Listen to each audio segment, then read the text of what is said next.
बुरहान, तुम यहाँ क्या कर रहे हो? और ये सब लोग कौन है तुम्हारे साथ? घबराओ मत नूरजहां, ये सब मेरे ही दोस्त हैं और मैं तुम्हारा इंतजार कर रहा हूँ कई घंटों से। वैसे गई कहाँ थी तुम? वो अमीना खाला की तबीयत नासाज थी, उन्हीं की अयादत करने गई थी। अल्लाह, कितनी शदीद ठंड है यहाँ। हटो बुरहान, जाने दो मुझे। पर मैं यूं ही इतने घंटों से तुम्हारा इंतजार नहीं कर रहा हूँ नूरजहां। कुछ कहना है तुमसे, सुन लो फिर चले जाना। बुझो जी भाईजान। जब तक मैं अपनी महबूबा के साथ ऊपर हूँ कोई ऊपर नहीं आएगा। जैसा आप कहें। में से ये क्या हिमाकत है? ये हिमाकत नहीं, मोहब्बत है नूरजहां।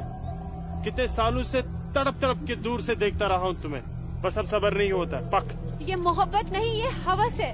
तुम्हारी इन्हीं हरकतों की वजह से अब्बू और भाई ने तुम्हें घर में घुस के पीटा था। तब मैं सिर्फ बुरहान था नूरजहां, एक कश्मीरी बेरोजगार नौजवान। अब मैं हूँ एक जहादी कमांडर, बुरहान वानी। तुम जहादी बन गए? सुमाचो पागल को। हाँ, पागल हो गया हूँ तुम्हारे इश्क में। दीवानों की तरह दर दर भटक रहा था तुम्हारे पीछे पीछे। तुम्हारा लम्स तो क्या, तुम्हारे दीदार तक नसीब नहीं होते थे। तभी अल्लाह के एक बंदे ने मुझे जिहाद का रास्ता दिखाया, और जिस रास्ते पे चलकर जीते जी तुम जैसी परी मेरी आगोश में होगी, और मरने के बाद जन्नत की हूरें मेरे सीने से चिपकी होंगी। चलो आज मैं तुमसे निकाह करूंगा। तुम गलत कर रहे हो, छोड़ो। निकाह? वो भी तुम जैसे जिहादी से? हरगिज़ नहीं। खामोश। क्या तुझे नहीं पता कि वादी में कोई लड़की किसी जिहादी की फरमाइश ठुकराकर जिंदा नहीं रह सकती? जिसे तू जिहाद कह रहा है वो जिहाद नहीं, फसाद है। और तुझ जैसे फसादी के ऊपर मैं थूकती हूँ।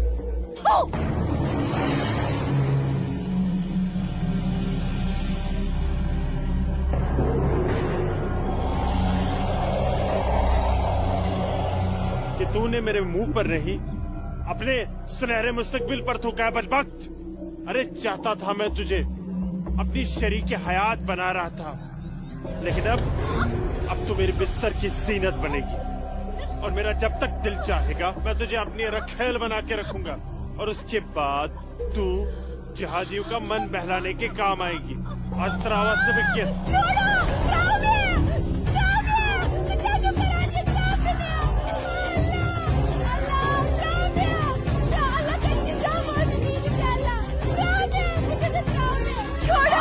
मेरे मुंह पे थूका था।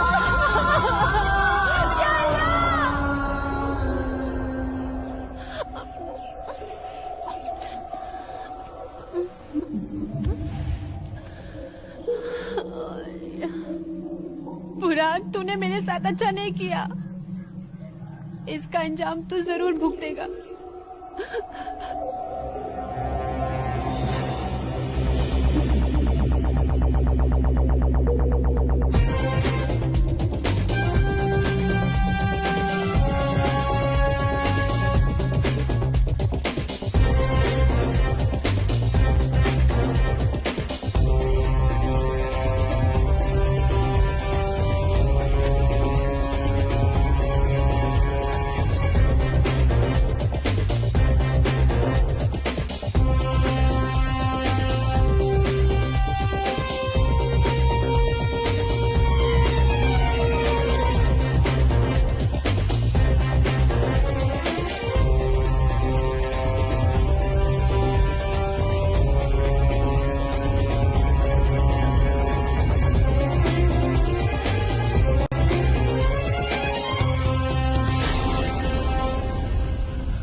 Sir, target 1 fire.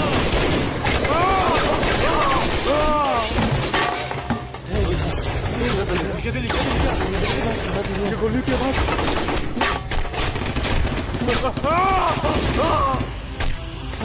क्या हुआ बुरहान भाई? ठीक ठुका? यहाँ नुकसान ना हो? ठीक सुल्तान। हाँ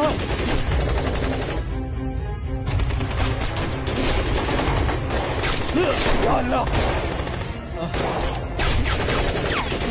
अपना असला उठाओ और तैयारी करो।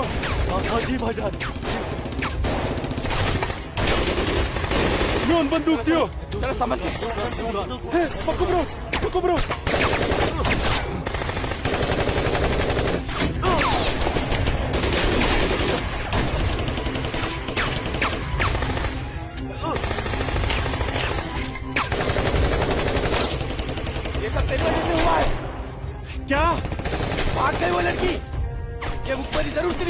नूरजहां ने की है। बिल्कुल सही कहा, ये उसने किया है। अरे यार तुम घबराओ मत, कुछ देर के लिए इन आर्मी वालों को रोक के रखो, तब तक हमारा यहाँ से निकलने का बंदोबस्त हो जाएगा। अरे तकबीर, अल्लाहू अकबर।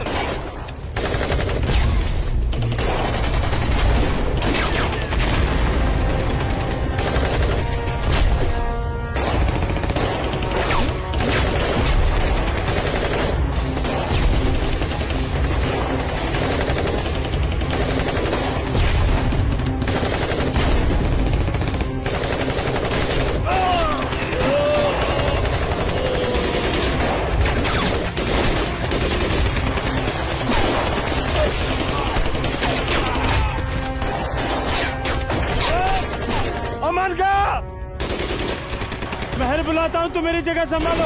ओके।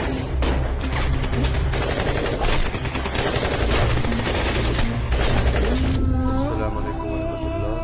अस्सलाम वालेकुम रहमतुल्लाह। बोलो बुरहान।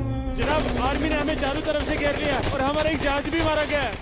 मैंने तो तुम्हें और तुम्हारे साथियों को एक नई और महफूज जगह रखा था, तो फिर ये आर्मी को कैसे पता चला? जनाब, अभी इन बातों का करने का वक्त नहीं है, हमारे यहाँ से निकलने का बंदोबस्त कर दो। ठीक है, करता हूँ मैं कुछ। तुम घबराओ मत, अल्लाह तुम्हारे साथ है। जब तक लोग मदद के लिए नहीं आ जाते, तब तक तुम आर्मी को रोक के रखो। जी जनाब। खलफा रही है अशरफ। अस्सलाम वालेकुम जनाब। सलाम छोड़ो और काम की बात सुनो। अपने सारे लड़कों तक ये पैगाम पहुँचा दो कि वो बमदोरा कोकरनाग पहुंच जाए। वहाँ पे हमारे 6 जिहादी फंसे हुए हैं। ठीक है जनाब, आप समझिए लड़के पहुंच गए। लेकिन ये आर्मी को कैसे पता चला? ये इंडियन आर्मी भी ना सूंघ ही लेती है।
लगता है कोई नहीं बचेगा। सही करो भाईजान, हमें सरेंडर कर देना चाहिए आर्मी वालों के सामने।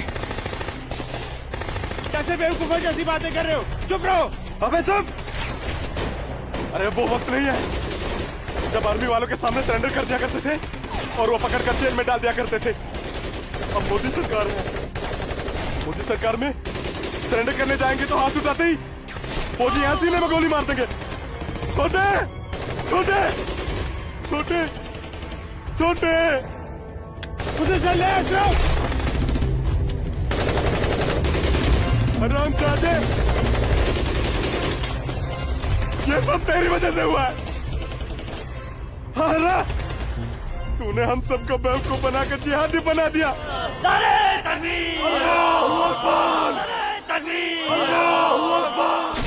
क्या कहता था तू? जिहादी बनकर हम घाटी पर राज करेंगे, हमारे पास दौलत होगी, हर एक इंसान हमसे खौफ खाएगा, घाटी की हर एक खूबसूरत लड़की पर हमारा हक होगा।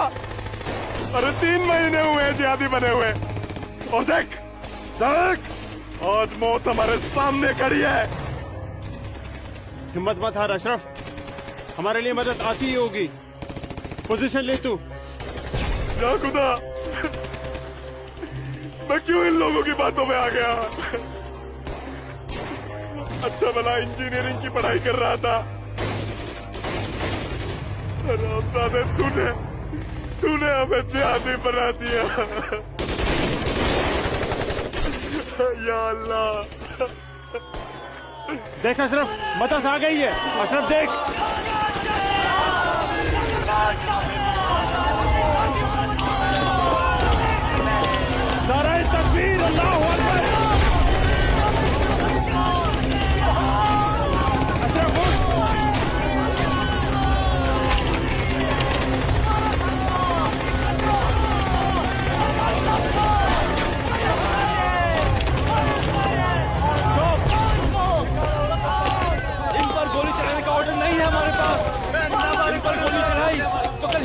का मामला खड़ा हो जाएगा। अशरफ नीचे बैठ।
ब्रेकिंग न्यूज में आपका स्वागत है। ये है अब तक की सबसे बड़ी खबर। आज सुबह सिक्योरिटी फोर्सेस ने सूचना मिलने पर कश्मीर के कोकरनाग में एक घर में छुपे 7 आतंकवादियों को घेर लिया। तब आतंकवादियों ने सिक्योरिटी फोर्सेस पर गोलियां चला दी, जिससे सिक्योरिटी फोर्सेस के कई जवान घायल हो गए। उसके बाद सिक्योरिटी फोर्सेस ने जवाबी कार्रवाई करते हुए 4 घंटे की मुठभेड़ में खतरनाक आतंकवादी बुरहान वानी और उसके 6 साथियों को मार गिराया। साल के आखिरी महीने में 6 आतंकी और कम हो गए बाबूजी। बेहद खराब हो गए हैं और इस साल तो 300 से ज्यादा आतंकी जन्नत की हूरों के पास पहुंच गए।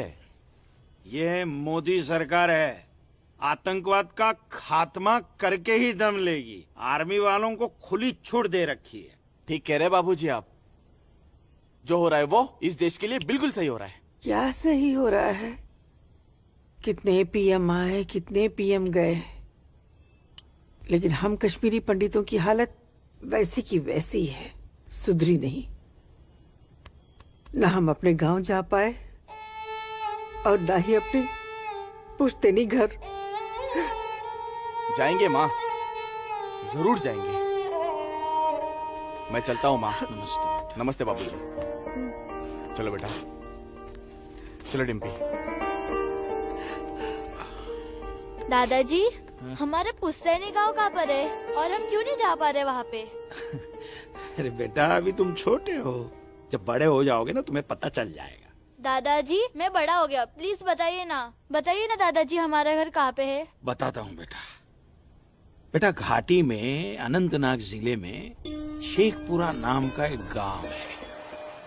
उस गांव का नाम उस जमाने में उमा नगरी हुआ करता था।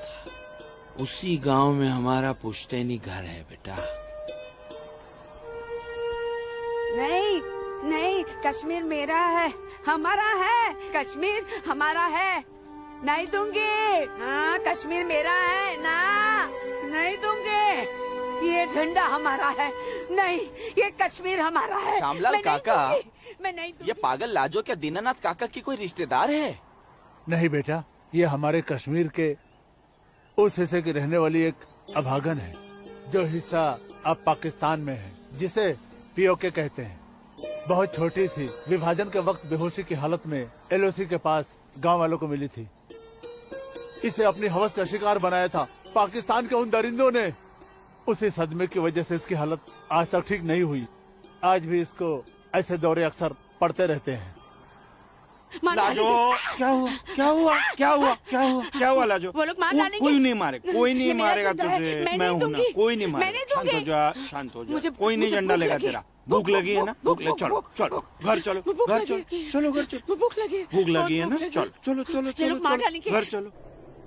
वो बोले मार डालेंगे मुझे, मार डालेंगे। कोई कुछ नहीं करेगा तुम्हें, शांत हो जाओ, बिल्कुल शांत हो जाओ और शांति से यहाँ बैठ जाओ, बैठ जाओ, बैठ जाओ, यहाँ रखो झंडा, झंडा यहाँ रखो, झंडा, अरे गिर गया झंडा, झंडा संभाल के रखो। भूख लगी है ना तुम्हें, अभी लाता हूँ। हाँ कपिला, हाँ आ रही हूँ। सबको मार बाबूजी आ गए, बाबूजी आ गए। कपिला, ये लाजो आई है, उसे भूख लगी है, कुछ खाना। अच्छा अच्छा, मुझे भूख कैसी लगी है लाजो? मुझे उधर भी जाना है। लाजो माँ के लिए कुछ खाने को ला बेटा। बोलना। हाँ हाँ अभी आई। बाबूजी आप खा रहे थे, बाबूजी मैं आपका कितने देर से इंतजार कर रोटी रहा खा के हूँ। झंडा लेके जाना है। हाँ हाँ आ रही हूँ। देख देख देख देख, उधर देख, है वो लोग आ गए। खाओ उधर देख। खाओ लाजो। रोटी रोटी रोटी। नहीं नहीं तुम खाओ। बाबूजी सूरज भैया कहाँ है? सूरज बाग में होगा। अरे मेरा बच्चा, अरे मेरा बच्चा, अरे कोई बचाओ, अरे बचाओ।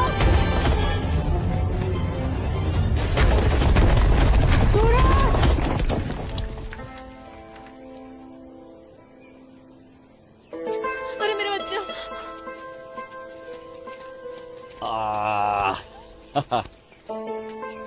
बहुत बहुत शुक्रिया सूरज बाबू, आपने मेरे बच्चे की जान ऐसी बचा कोई ली। बात नहीं, ये तो मेरा फर्ज था। आप संभालिए, शुक्रिया। और ख्याल रखिए इसका।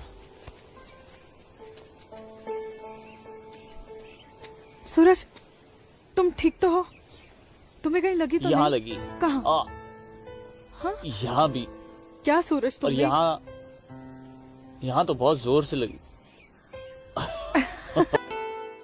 आसमा आज क्या बहाना बना के आई? बस ऐसे ही, हमेशा की नमाज तरह की अखरोट तोड़ने का पाबंदी बहाना। बहुत जरूरी है। अच्छा सुनो, आगे से हमें बतौर खास फजर की नमाज, समझे ना? भाईजान, तुम जाओ, मैं आता हूँ। हाँ। ये मौलवी साहब की बात हमेशा सुना करो। अस्सलाम वालेकुम भाईजान। वालेकुम अस्सलाम। यहाँ क्या कर रही है? वो मैं बाग में अखरोट तोड़ने आई थी, लेकिन बाग वाला बाग में था, इसलिए वापस लौट आई।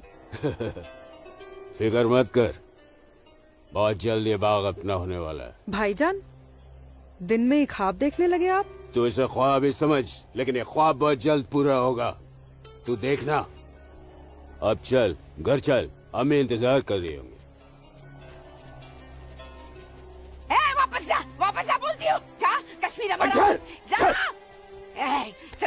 चल जा, दाढ़ी नोच लूंगी। मारूंगा एक भाईजान, भाईजान चलो निकल नहीं जा भाईजान, यहाँ से, चलो। तोड़ दूंगा तेरे। नोच लूंगी तेरी दाढ़ी। औरत है भाईजान, ऊपर से पागल है। जाने दीजिए बेचारी को। हमारा है। चलिए भाईजान, हमारा है कश्मीर, घर मेरा है चलिए। कश्मीर, समझ गए? तो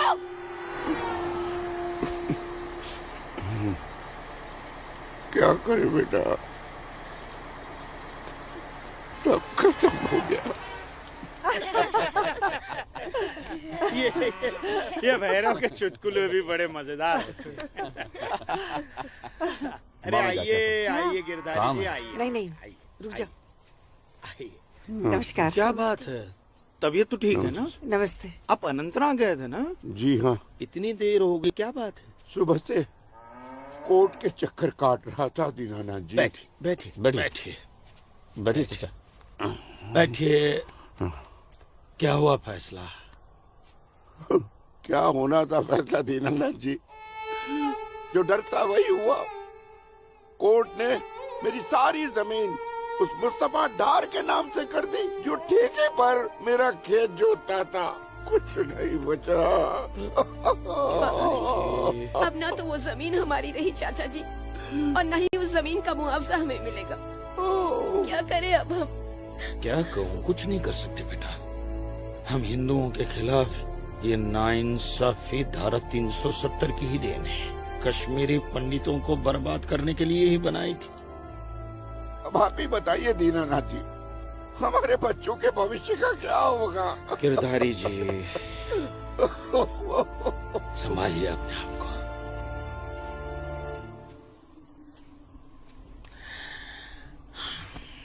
काका, ये धारा 370 क्या है? धारा धारा 370 क्या है ये जानने के लिए 42 साल पीछे जाना होगा बेटा। अंग्रेजों ने टू नेशन थियरी के तहत हिंदुस्तान के 2 टुकड़े कर दिए, एक हिंदुस्तान और पाकिस्तान। पाकिस्तान की बहुत इच्छा थी कि जम्मू कश्मीर का विलीनीकरण पाकिस्तान में हो जाए, और राजा हरि सिंह चाहते थे कि कश्मीर एक स्वतंत्र देश रहे। वो न हिंदुस्तान में विलीन होना चाहते थे न पाकिस्तान में, और तब पाकिस्तान ने खूनी खेल खेला। अक्टूबर 1947 में पठानी कबायलियों को जम्मू कश्मीर के खिलाफ उकसाया, कश्मीरी पंडितों का कत्लेआम करवाया। ऐसे हालात देखकर राजा हरि सिंह ने घबराकर नेहरू जी से कहा, कृपा करके आप कश्मीर को बचा लीजिए।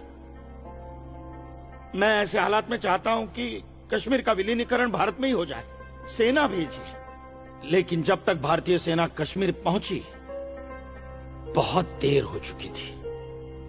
न जाने कितने कश्मीरी पंडितों का कत्लेआम हो चुका था। कश्मीर का 1/3 हिस्सा पठानी कबायलियों ने अपने कब्जे में कर लिया था। लेकिन अपनी इस नीच हरकत के बाद भी पाकिस्तान बाज नहीं आया।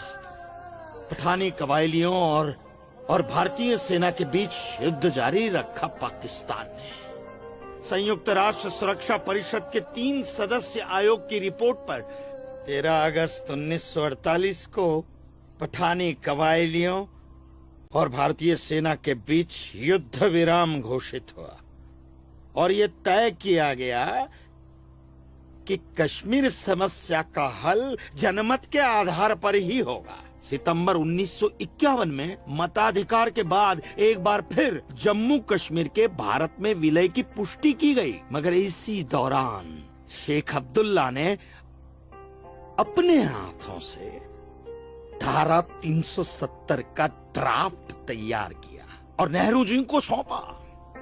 सरदार पटेल और आम्बेडकर साहब की मर्जी के खिलाफ 1952 में नेहरू जी ने इसे लागू भी कर दिया। इसी धारा 370 की वजह से नेहरू जी ने कश्मीर को एक ऐसा विशेष दर्जा दे दिया जिसमें जम्मू कश्मीर राज्य ने हिंदुस्तान से अपना एक अलग संविधान स्थापित कर लिया। इसी धारा 370 की वजह से हमारे हिंदुस्तान का राष्ट्र ध्वज अलग है और कश्मीर का भी ध्वज अलग। इसी धारा 370 की वजह से कश्मीर की कोई भी महिला यदि भारत के किसी भी अन्य राज्य के नागरिक के साथ शादी करती है तो उस महिला की नागरिकता समाप्त हो जाती है। लेकिन यदि वो महिला अगर किसी पाकिस्तानी नागरिक के साथ शादी करती है तो पाकिस्तानी नागरिक कश्मीर का नागरिक हो जाता है, हिंदुस्तान का नागरिक हो जाता है। इसी धारा 370 की वजह से भारत के किसी भी अन्य राज्य का नागरिक जम्मू कश्मीर में जमीन खरीद नहीं सकता, व्यापार नहीं कर सकता। लेकिन जम्मू कश्मीर का नागरिक भारत के किसी भी अन्य राज्य में जाकर अपना व्यापार कर सकता है, जमीन खरीद सकता है, कुछ भी कर सकता है। अरे ये बिग लैंड एबोल्यूशन है, क्या है पता है? यदि जम्मू कश्मीर का कोई भी मुसलमान जमीन ठेके पर लेकर खेती करता है तो कश्मीर की सरकार उस हिंदू को बिना मुआवजा दिए वो जमीन जबरन उस मुसलमान को दे सकती है। ये है बिग लैंड एबोल्यूशन एक्ट, ये है धारा 370-35 से, और इसी का नतीजा है ये गिरधारी जी का फैसला। और सिर्फ यही नहीं, ये जो सरकार की ऋण निरस्तीकरण योजना है ना, इसके अंतर्गत उन सारे मुसलमानों का कर्जा माफ कर दिया जाएगा जो उन्होंने हिंदुओं से लिया। बताइए। सरकारी नौकरियों में 5% का आरक्षण हम हिंदुओं के लिए किया है। सारे हिंदू कश्मीर से चले जाएं, यही चाहता है पाकिस्तान और यही चाहते थे शेख अब्दुल्ला।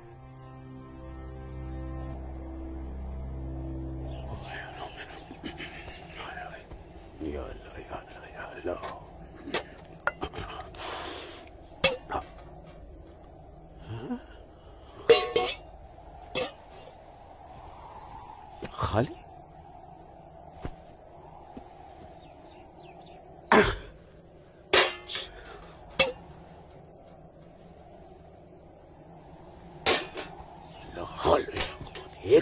आते नहीं इस घर में। अल्लाह ताला सब ठीक कर देगा। अम्मी, घर में रोटी है कि नहीं? घर के हालात देख रहा है तू? खाने वाले इतने सारे और कमाने वाले ये अकेले तेरे अब्बू। रोटी है कि नहीं? ए जब्बार, कितनी आसानी से पूछता है ना अपनी अम्मी से रोटी है कि नहीं। रोटियां कमाई जाती हैं, न कि डिब्बों में हाथ डालकर मांगी जाती हैं। यही रहता है ना तू, इसी घर में रहता है ना तू। इल्म है कि कितने दिनों से तेरा ये बाप यहाँ बेरोजगार बैठा है? नहीं, आटा खत्म हो गया है, बस चंद दिनों के लिए थोड़े से चावल बचे। वो भी जमाने थे सलमा, जब हमारे हिंदू भाई बुला बुला कर हमको खेतों में काम दिया करते थे, और अब इस जैसे मुसलमान की वजह से वो हमसे नजरें चुराने लग गए। ए मेरे परवरदिगार, अगर तूने पेट दिया है तो खाना भी जरूर देगा, और ऐसे मौजूदा हालात में मेरे शौहर को काम भी जरूर देगा। कैसे देगा काम, और क्यों देगा काम? वो क्यों? हजारों सालों से हम जैसे मुसलमान हिंदू भाइयों के खेतों में काम करते चले आए हैं, और आज इस जैसे मुसलमान उनके खेत छीनने में लगे हैं। जब उनके खेत छीने जाएंगे तो वो हमको काम देने में डरेंगे नहीं। जबरन किसी के खेतों पर कब्जा करने वाले को अल्लाह माफ करेगा। तू बड़ी काफिरों की तरफदारी कर रही है। हम मुसलमान जो कर रहे हैं वो ठीक कर रहे हैं। तो आप क्यों हाथ पर हाथ धरे बैठे हैं भाईजान? जाइए आप भी कब्जा लीजिए 2-4 खेत। मुझे छोटे मोटे खेत नहीं चाहिए। उमा नगरी के सबसे बड़े अखरोट के बाग पे मेरी नजर है, और अल्लाह ने चाहा तो कुछ दिनों में वो मेरे कब्जे में होके रहेगा। अरे शर्म कर ले, शर्म कर ले जब्बार, शर्म कर ले। शर्म से या तो तू डूब मर, या कह दे अपने अब्बू से कि वो शर्म से डूबकर मर जाए। कब्जा बेटा, कब्जा ये जो लफ्ज है ये हमारे इस्लाम में है ही नहीं। हमारा मजहब क्या सिखाता है? इस्लाम यही सिखाता है कि आपस में बैर नहीं रखना है। इस्लाम तो अमन प्रस्त मजहब है। कब्जा, इस लफ्ज के बारे में सोचना भी गुनाह है। गुनाह और सवाब क्या है ये आप मुझे मत सिखाइए। मैं दिन रात उलेमाओं के साथ ही बैठता उठता हूँ। हाँ, दिख रहा है उलेमाओं के साथ की सोबत नजर आ रही है। बरखुरदार, सिर्फ लंबी दाढ़ी रख लेने से कोई मुसलमान नहीं बनता। दाढ़ी सुन्नत रसूल है। सुन्नत रसूल शादी भी है। शादी मैंने की थी, लेकिन वो बददीन निकली तो उसे तलाक दे दी। अरे कोई कमी नहीं थी तेरी बीवी में। इन मुल्लाओं के साथ रह रहकर ना तुम जिंदगी में कमा पाए, ना उसे खिला पाए, और फिर बड़ी आसानी से तुमने उसे तलाक दे दी। चेहरा देखा है अपने शीशे में? क्या थे तुम? हे गबरू जवान। हाँ, और क्या हो गए हो? हुलिया देख रहे हो? छी छी छी छी छी। जब्बार भाईजान, आ रहा हूं मैं। चलिए, खुदा हाफिज। खुदा हाफिज आप लोग को। बदसात, देख रही हो सलमा? देख रही हो इसको? अल्लाह बचाए इसको, और इसको इसकी सोच से। अल्लाह बचाए। अस्सलाम वालेकुम भाईजान। वालेकुम अस्सलाम। ईशा के बाद मौली साहब ने हम सबको बुलाया है। अच्छा जी भाईजान। तो चलिए हम लोग चलते। बाकी साथियों को इत्तला कर दी? जी हाँ, जी भाईजान। हाँ, आप बाकी साथियों को इत्तला कर दीजिए। शाम को मिलेंगे और मिलिए मस्जिद पे मगरिब के बाद।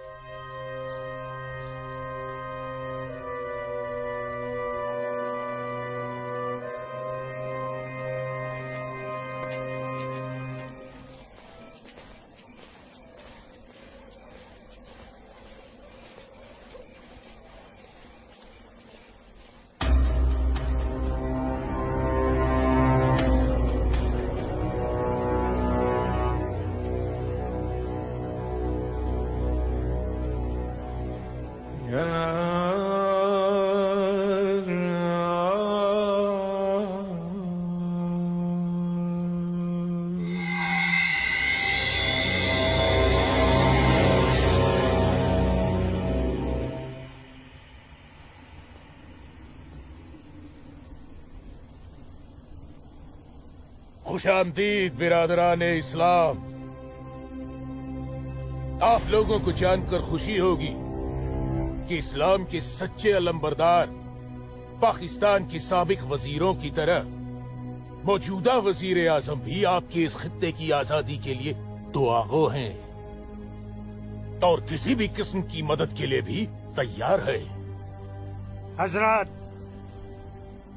आपके जम्मू कश्मीर को नापाक काफिरों के चंगुल से बचाने के लिए हमने 1965 में और 1971 में हिंदुस्तान के साथ जंग लड़ी थी, लेकिन हमारी बदकिस्मती रही कि हम कामयाब नहीं हो सके। और दूसरी बदकिस्मती ये रही कि हमारे मशरकी पाकिस्तान को हमसे अलग करके हिंदुस्तान ने एक नया मुल्क बांग्लादेश खड़ा कर दिया। लिहाजा हमारे जख्म तब तक नहीं भरेगा जब तक कि हम कश्मीर को हिंदुस्तान से अलग करके अपने पाकिस्तान में शामिल नहीं कर लेते। मेरे प्यारे मुस्लिम भाइयों, जैसा कि आप सब जानते हैं कि हम तादाद में कम हैं, इसलिए जंग की सूरत में हमारी हार तय है। इसलिए इस बार आपको सामने रहकर ये लड़ाई लड़नी होगी। हम पीछे रहकर आपकी भरपूर मदद करेंगे, तो आप हिंदुस्तान में ऐलान जंग कर दीजिए। लेकिन बिरादरान, एक बात याद रहे, कुछ लोगों के बागी होने से कुछ नहीं होने वाला। पूरे कश्मीरियों को एकजुट होकर हिंदुस्तान के खिलाफ ये लड़ाई लड़नी होगी, तब हम जीतेंगे। लेकिन जनाब, अगर कश्मीरी हिंदुओं ने इस बगावत में साथ देने से इनकार कर दिया तो? उनके पास इसके अलावा और कोई रास्ता भी नहीं है। धारा 370 की वजह से जम्मू कश्मीर के हिंदू घबराए हुए हैं और मुसलमानों का खौफ उनके दिल में बैठा है। इसलिए मुझे उम्मीद है, बल्कि यकीन है, कि वो जरूर आसानी से हमारा साथ देंगे। और अगर किसी ने अपना सर उठाया तो हम उस सर को कुचलने की ताकत भी रखते हैं। माशाल्लाह, माशाल्लाह, आपका जोश देखकर हमारा दिल भाग भाग हो गया बिरादर। शुक्रिया। अगर ऐसा ही जोश हर कश्मीरी में भर जाए तो कश्मीर को आजाद होने में देर नहीं लगेगी। आमीन। आमीन। होने वाले आजाद कश्मीर के बाशिंदों, अब हम आपसे इजाजत चाहेंगे। आज हमारे कमांडर साहब की सालगिरह है। वाह। और मौलवी साहब, आपको भी दावत है, आप भी हमारे साथ चल रहे हैं। आप भी तो देखिए हमारे पाकिस्तान के हुक्काम किस तरह से जिंदगी का लुत्फ लेते हैं। वाह। नाराए तकबीर, अल्लाहू अकबर, नाराए तकबीर, अल्लाहू अकबर। अरे गोविंद, सेब तैयार हो गए। सूरज। अस्मा, तुम यहाँ? हम तो 2 बजे मिलने वाले थे ना। सूरज, मुझे तुमसे बहुत जरूरी बात करनी थी, इसलिए दोपहर तक का इंतजार नहीं कर सकती थी। ऐसी क्या जरूरी बात थी?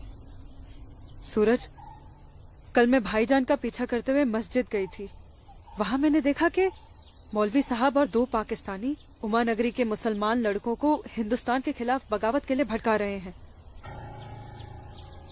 ये पाकिस्तान के पास कुछ काम धंधा तो है नहीं, और ना ही पाकिस्तान की इतनी हिम्मत है और ताकत है कि हिंदुस्तान का कुछ बिगाड़ सके। तुम चिंता मत करो, ये सब करने से कुछ नहीं होगा। हालात की संगीनी को समझो सूरज। वो कुछ कर पाए ना पाए, लेकिन हिंदू और मुसलमानों के बीच नफरत की दीवार तो खड़ी कर सकते हैं। उसका असर मुझे अभी से दिखाई दे रहा है। कोई कितनी भी बड़ी दीवार क्यों ना खड़ी कर दे, हमारा प्यार सारी दीवारें गिरा देगा।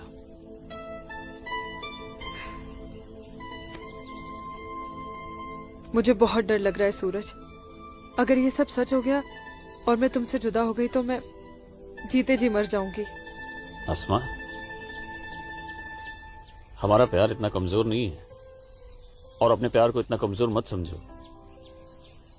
मैं वादा करता हूं, जीऊंगा तो तुम्हारा हाथ पकड़कर, और मरूंगा तब भी तुम्हारा हाथ पकड़कर मरूंगा।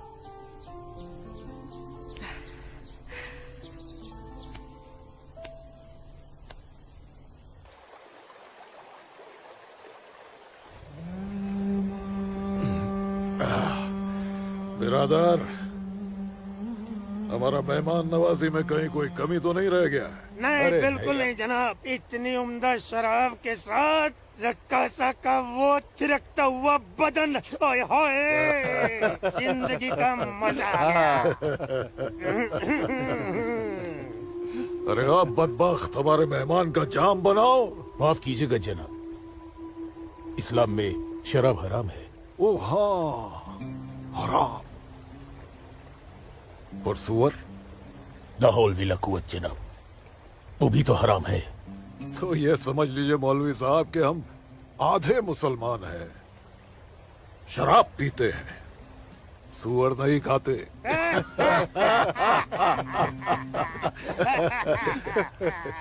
इन दोनों से बहुत तारीफ सुनी है आपकी मौलवी साहब। मकबूजा कश्मीर को भारत से अलग करने में बहुत अहम किरदार निभा रहे हैं आप। मैं इसे अपना फर्ज समझता हूँ। आपने जम्मू कश्मीर के जो 10 गांव हमारे जिम्मे सौंपे थे, उन 10 गांव में हमने हिंदुस्तान के खिलाफ बगावत का भरपूर जहर भर दिया है। जी जनाब, कश्मीर के वो नौजवान मौलवी साहब की वजह से हमारे लिए कुछ भी करने को तैयार हैं। बहुत खूब, बहुत खूब। शाबाश। लाओ।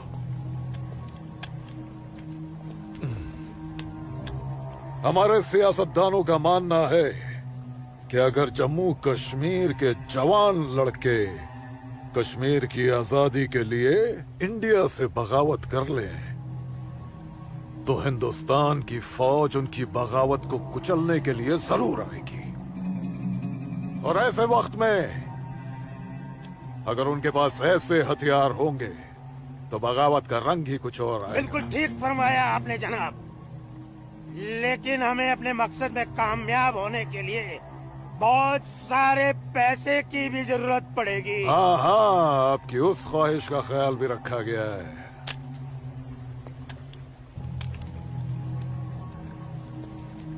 ये देखिए, जम्मू कश्मीर के तमाम बच्चों के लिए असला, बंदूक वगैरह खरीदना मुमकिन नहीं है, तो उनको तलवारें खरीद के दी जाए। उनकी तलवारों के लिए ये पैसा दिया गया है। लीजिए। और एक काम कीजिए, इसमें से आधा पैसा आप दोनों आपस में बांट लीजिए। जी बिल्कुल। और आधा मौलवी साहब को दे दीजिए। इनकी नजर इनायत भी हमारे लिए बहुत जरूरी है। जी जी, हक बनता है, इनका हक बनता है। लेकिन जनाब, जी बिल्कुल बिल्कुल। फिर तलवारें खरीदने के लिए पैसे कहाँ से बचेंगे? अरे अपनी जेबों का भी तो ख्याल रखना है। मत खरीदो, मत खरीदो तलवारें।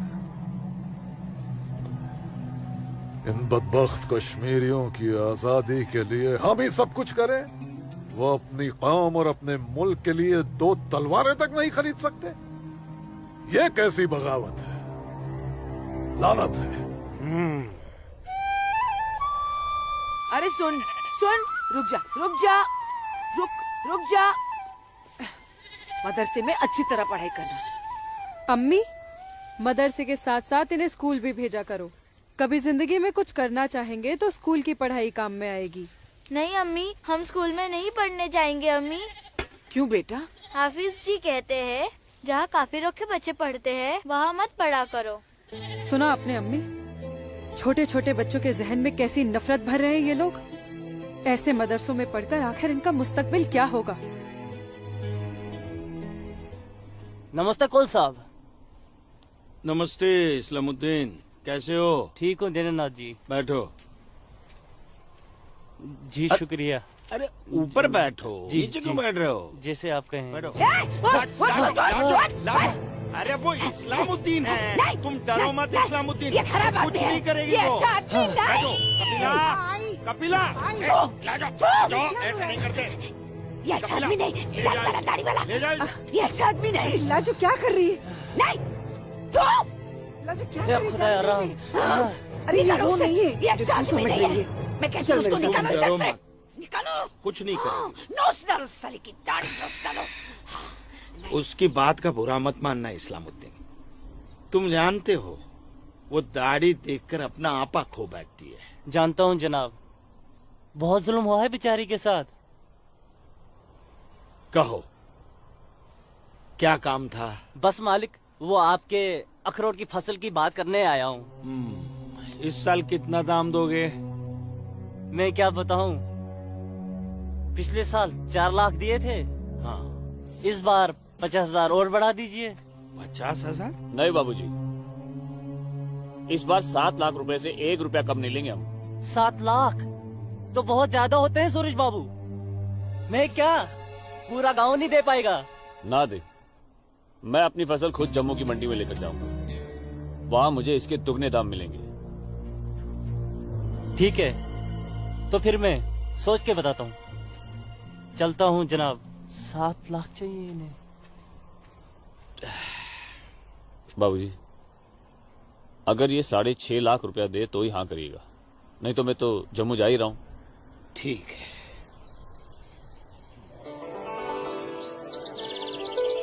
बाखुदा, कश्मीर में मुसलमानों की हालत दिन ब दिन खराब होती जा रही है। कहने को धारा 370 लगी हुई है, जिसमें मुसलमानों को हिंदुओं पे फोकियत दी गई है, लेकिन भूखे सिर्फ मुसलमान ही मर रहे हैं। सच कह रहे हो इस्लाम भाई, ठेके पे खेत देना तो दूर, अब तो ये हिंदू हमें खेतों में मजदूरी भी नहीं करने देते। मजदूरी छोड़ो, अब तो वो लोग हमारे साथ खरीदो फरोख्त से भी गुरेज कर रहे हैं। दीननाथ कोल के पास गया था मैं आज अखरोट की फसल खरीदने, लेकिन उसके साहबजादे ने साफ इनकार कर दिया। कहने लगा मैं अपनी फसल जम्मू की मंडी में जाके बेचूंगा। अगर यही हालात रहे तो अपने बच्चे तो भूखे मर जाएंगे इस्लाम भाई। इसीलिए तो आप लोगों को बुलाया है। सोचो आगे क्या करें। आप ठीक कह रहे हैं, कुछ तो करना पड़ेगा हमें। अल्लाह मालिक है। चचा। हाँ बेटा। जम्मू वाली बस गई तो नहीं? अभी तो गई नहीं, बस आती ही होगी। सूरज, सूरज। अरे लाजोमा, जम्मू जा रहे हैं ना? हाँ जम्मू जा रहा हूँ। जम्मू भूख लगी? खाना, क्या खाओगे? क्या खाओगे? तू खाना खाना। मुझे भूख नहीं है, मैं खाना खा के आया हूँ। माँ को जानती हो ना, खाना खा के आया हूँ। भूख लगेगी जम्मू जाके खा लूंगा।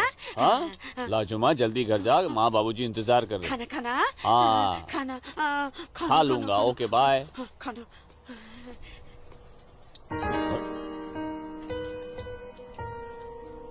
आसमा, आसमा, तुम यहाँ क्या कर रही हो? मैं उस गोलगप्पे वाले को देख रहे हो? उसे ही देखने चली आई मैं। है ही इतना खूबरू वो, खुद को रोक नहीं पाई मैं। अरे मैं इसलिए पूछ रहा था क्योंकि जम्मू से आने के बाद तो मिलने ही वाले थे हम लोग। तो ठीक है, वापस चली जाती हूँ। अरे आसमा, अब आई गई तो ठीक से दीदार तो करने दो।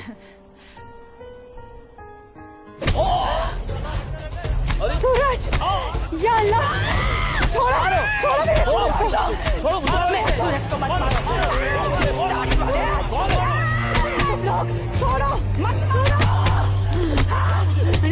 मैं तुम लोग को मार डालूंगी। छोड़ दो उसे। अल्लाह के वास्ते छोड़ दो।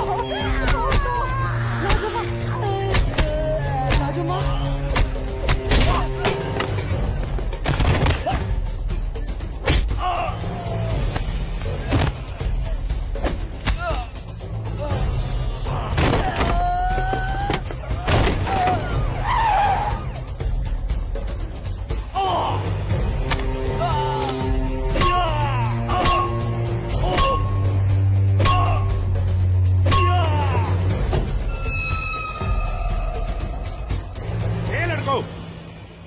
क्या गुंडागर्दी हो रही है?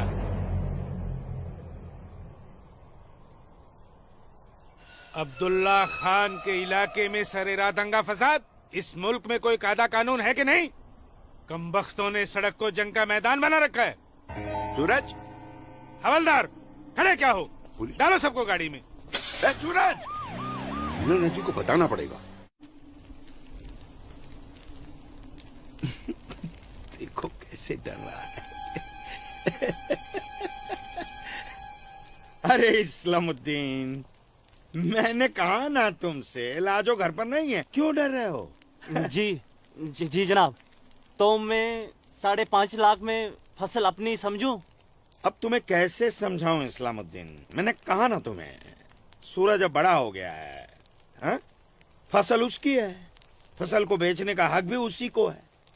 अब वो जम्मू गया है, शाम तक लौटेगा, कल आकर बात कर लेना। दीनानाथ जी, हाँ दीनानाथ जी, क्या हुआ गिरधारी जी, तबीयत तो ठीक है? मैं तो ठीक हूँ। सूरज को पुलिस पकड़ के ले जा रही थी। क्या कह रहे हैं आप? मैं सही कह रहा हूँ। मैं बस डिपो गया था कुछ काम से, वापस आने लगा तो देखा सूरज और कुछ और लड़कों को पुलिस जीप में बिठा के ले गई। कपिला, कपिला, क्या बात है? मैं जरा थाने जाकर आ रहा हूँ, आकर बताता हूँ। थाने? चलिए गिरधारी जी। अरे माँ, बाबूजी कहाँ गए? कह तो रहे थे थाने जा रहे हैं पर। हाँ बेटा। सूरज भैया को पुलिस पकड़ के ले गई। हाय राम। और बाबूजी वहाँ पे ही गए। हे भगवान, मेरे सूरज को बचा ले।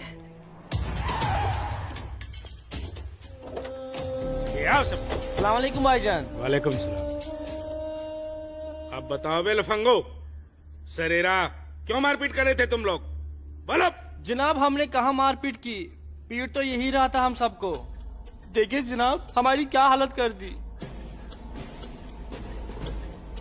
अस्तगफिरुल्लाह, एक अकेले काफी से 4 मूमिन पिट कर आए हो तुम लोग।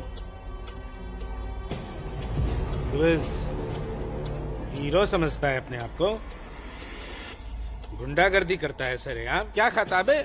अखरोट। Shut up. मेरा मतलब जनाब ये तो खाते पीते घर का है, हम लोगों को तो 2 वक्त की रोटी नसीब नहीं होती, इसलिए कहा जनाब। चुप खबीस, अपनी बुज़दिली को गरीबी का जामा मत पहना।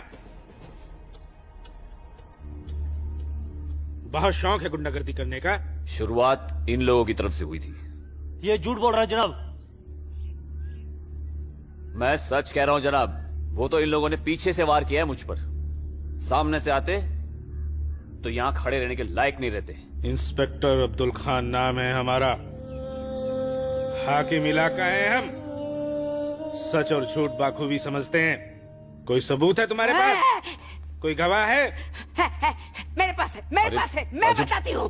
इन चारों ने इसको मारा, मेरे सूरज को मारा। इन लोगों ने पहले मारा, ये दाढ़ी वाले। चुप मनहूस पगली कहीं की। मैंने देखा होगा बदबख्त, यहाँ पागलों की गवाही नहीं चलती। हवलदार ले जाओ, बाहर निकालो इसे। नहीं, मेरे सूरज को मारा। डंडा छोड़ो, क्या कर रही हो ये? डंडा छोड़ो, डंडा छोड़ो। छोड़ दे। माफ कीजिएगा दरोगा साहब, इसकी दिमागी हालत ठीक है। तू जा। इसीलिए मैंने कहा था यहाँ पागलों की गवाही नहीं चलती। होशमंदों की गवाही तो चलती है ना जनाब। मैं आसमा बिनते अब्दुल लतीफ इस बात की गवाह हूँ कि इस नौजवान पर हमला पहले इन चारों ने किया। आप चाहें तो मैं तहरीरी बयान भी दे सकती हूँ। दीनानाथ जी, ले जाइए अपने साहबजादे को और समझाइए इसे, दूसरा मौका मैं नहीं दूंगा। जी जाइए।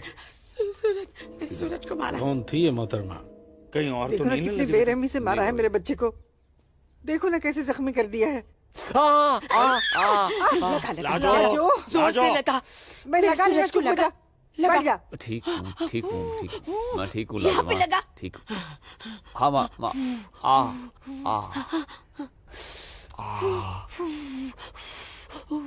बाबूजी, मैं सच कह रहा हूँ, इसमें मेरी कोई गलती नहीं है। मैं जानता हूँ बेटा, कश्मीर की परिस्थिति ठीक नहीं है बेटा। ये वोट बैंक की राजनीति करने के लिए ये मुसलमानों की संख्या बढ़ा रहे हैं। अब उनके बच्चों के पास काम धंधा नहीं है, रोजगार नहीं है, तो बच्चे लूटपाट के अलावा क्या करेंगे? वो लड़की अपना बयान नहीं देती तो पुलिस नहीं छोड़ती तुम्हें। कौन थी वो लड़की? वो जान पहचान है बस। ठीक है, आराम करो बेटा।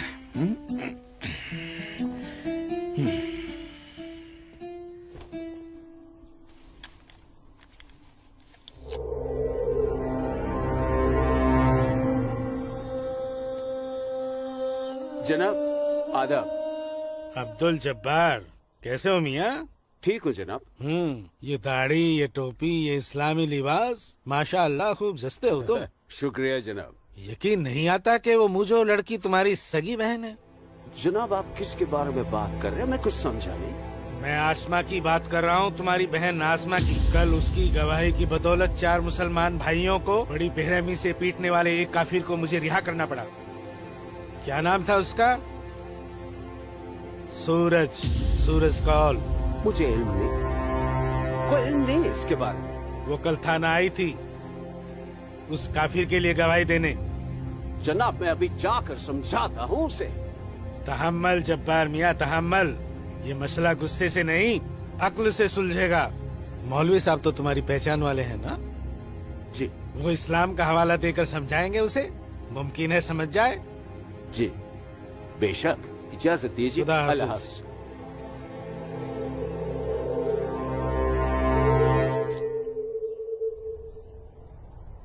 सिर्फ नाम की मुसलमान हो तुम, शर्म नहीं आई तुम्हें मुसलमानों के खिलाफ जाकर एक काफिर की हिमायत करते हुए? मैंने किसी की हिमायत नहीं की है मौलवी साहब, सिर्फ सच बोला है। तुम शायद इस्लाम के अहकाम से वाकिफ नहीं हो। तुम्हारा पहला फर्ज अपने इस्लामी भाइयों की मदद करना था, न कि उनके खिलाफ बोलना। ये आपका फरमान है, कुरान का नहीं, और न ही हमारे नबी हजरत मोहम्मद सल्लल्लाहु अलैहि वसल्लम ने ऐसा कुछ फरमाया है। क्या बकती हो बदजुबान लड़की?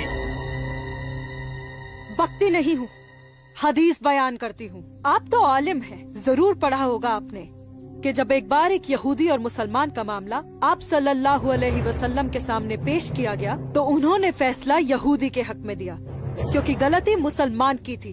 या फिर कह दीजिए कि ये हदीस झूठी है। मौलवी साहब से जबान लड़ाती है लड़की, तू चुप कर। तू चुप कर जब्बार। अरे हम अपने दीन से इतने नावाकिफ नहीं हैं जो किसी भी खुराफात को इस्लाम मान ले। मौलवी साहब, आपको आपका जवाब तो मिल गया होगा, है? अब मेहमान नवाजी का मौका तो दीजिए। कावा नोश फरमाएंगे आप?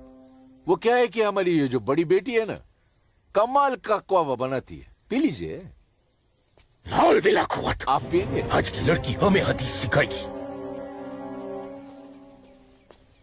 शाबाश मेरी बच्ची, शाबाश। तूने उस मौलवी को उसका सही चेहरा दिखा दिया और हम बहुत खुश हुए तुमसे। जीती रहो।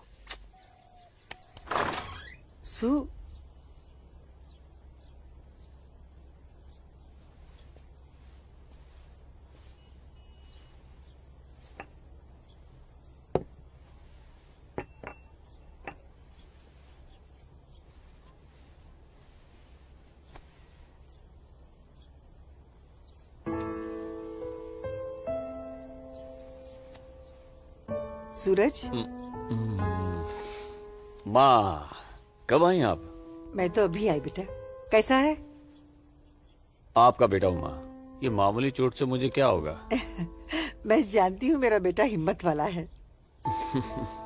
तभी तो एक मुसलमान लड़की से शादी करने की बात अपनी जबान पर ले आया।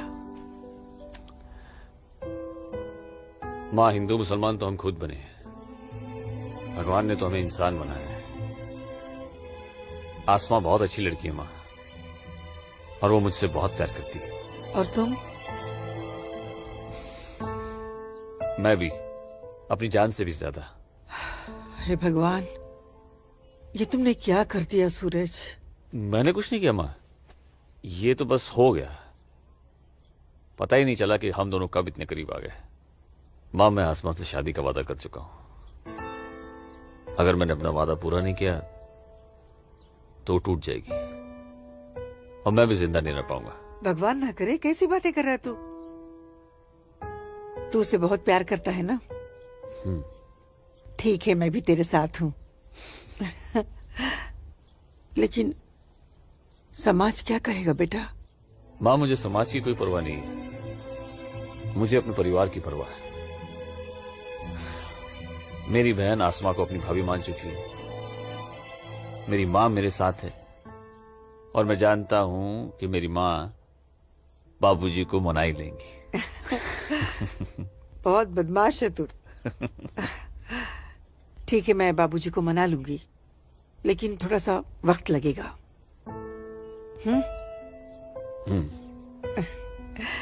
चल दूध पी ले।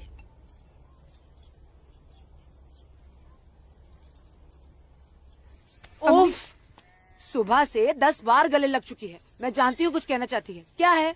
माँ हो ना, चेहरा पढ़ लेती हो। वाह वाह वाह वाह वाह, सब कुछ बात करना बच्ची, खर्चे की बात मत करना। घर अम्मी, में एक पैसा नहीं सुनो है। ना अम्मी। अम्मी, अम्मी, एक बात पूछूं अम्मी? बोलो। आप बुरा तो नहीं मानोगी? अरे बोल ना।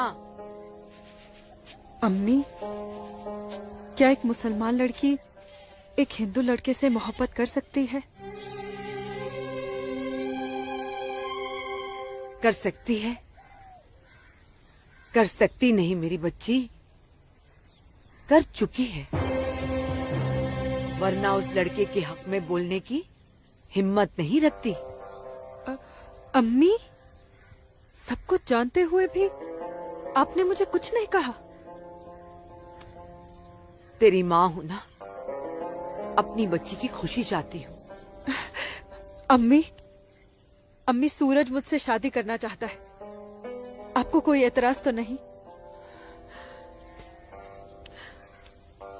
मुझे कोई एतराज नहीं, तेरे अब्बू को भी मना लूंगी। लेकिन तेरे नसीब का क्या करूं?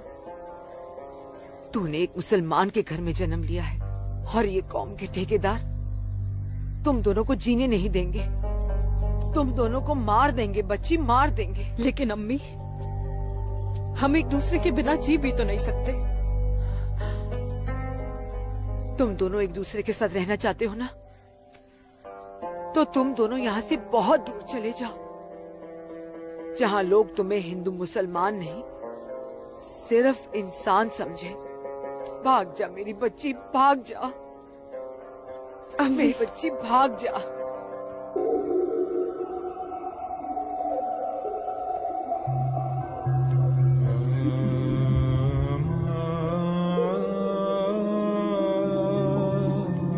मौलवी साहब,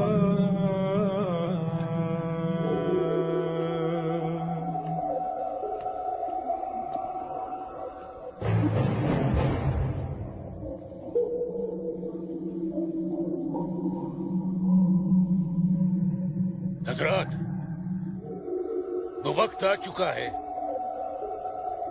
जब तुम सभी को अपने जम्मू कश्मीर को आजाद कराने के लिए हिंदुस्तानी हुकूमत के खिलाफ बगावत की आवाज बुलंद करनी होगी। नाराए तकबीर! उमा नगरी के तो हर घर में बगावत की तैयारियां चल रही हैं और अब आप लोगों का फर्ज बनता है कि मौलवी साहब की हिदायत के मुताबिक जम्मू और कश्मीर के बाकी बचे हुए शहरों और गांवों में जाकर लोगों को बगावत के लिए तैयार करें। दोस्तों, हिंदुस्तान की सरकार तुम्हारी इस बगावत को कुचलने के लिए अपनी फौज जरूर लगाएगी और ऐसे हालात में उनसे मुकाबला करने के लिए आप लोगों को हथियारों की जरूरत पड़ेगी और ये रहे वो हथियार।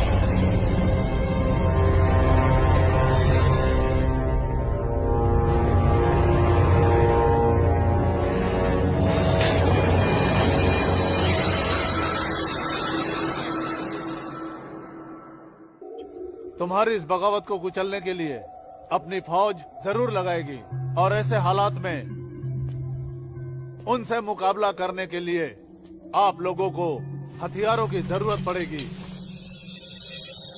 लीजिए बिरादर, ये असला आपका है। चलो बस।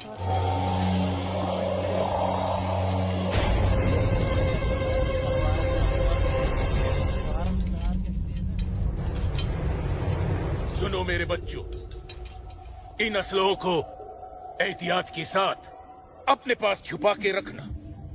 किसी को इनके बारे में कुछ भी पता नहीं चलना चाहिए। मेरे अजीजों, ये असलहे हमें पाकिस्तान की तरफ से मुहैया कराए गए हैं। पाकिस्तान जिंदाबाद! पाकिस्तान जिंदाबाद!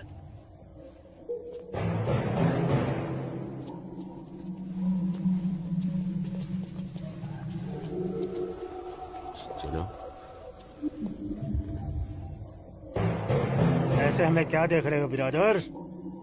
जनाब अली, मौलवी साहब ने कहा था कि आप हमें थोड़े पैसे भी देंगे। क्यों मौलवी साहब?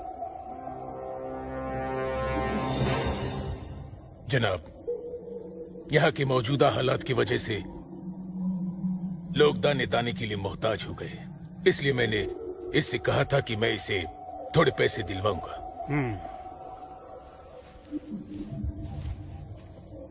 लीजिए, रखिए। शुक्रिया जनाब। कोई बात नहीं। अल्लाह हाफिज। मौलवी साहब, आम लोगों के मुंह पैसे का खून मत लगाइए, वरना मुश्किल में आ जाएंगे आप। माफ कीजिएगा जनाब, यहाँ हमारे मुसलमान भूख की वजह से मर रहे हैं। बुरा मत मानिए मौलवी साहब, भूख ही इनकलाब लाती है। जिनके पेट भरे होते हैं ना, वो हथियार नहीं उठाते। इनको सिर्फ मजहब की खुराक दीजिए, वरना आप भूखे मर जाएंगे मौलवी साहब।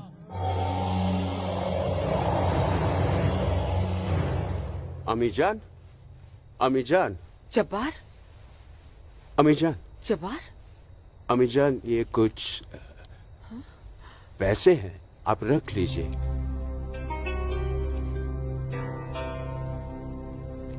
इतने सारे पैसे ये कहाँ से आए बच्चा? एक काम मिला है, उसकी पेशगी है। काम मिला है? इतनी सारी पेशगी। या अल्लाह, मेरे बच्चे की पहली कमाई में बरकत देना परवरदिगार, ताकि इस घर की मुफलसी दूर हो सके। इंशाअल्लाह बहुत जल्द। अच्छा,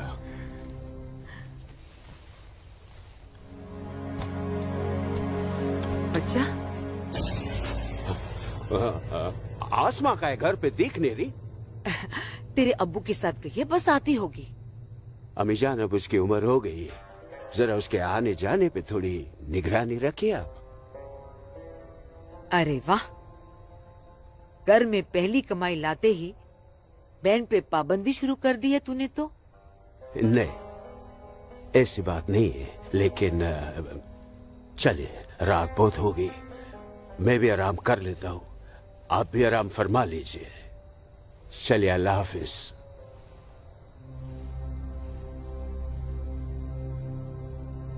अल्लाह हाफिज।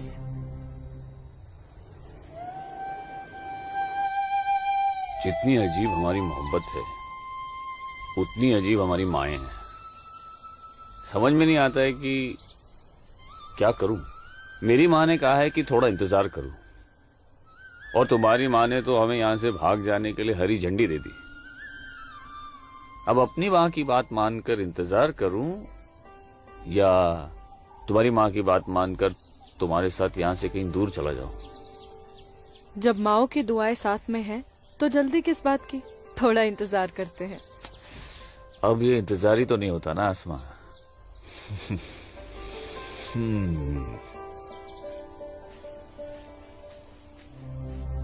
आसमा और इस काफिर के साथ। सुनो आसमा, करीब आओ जरा।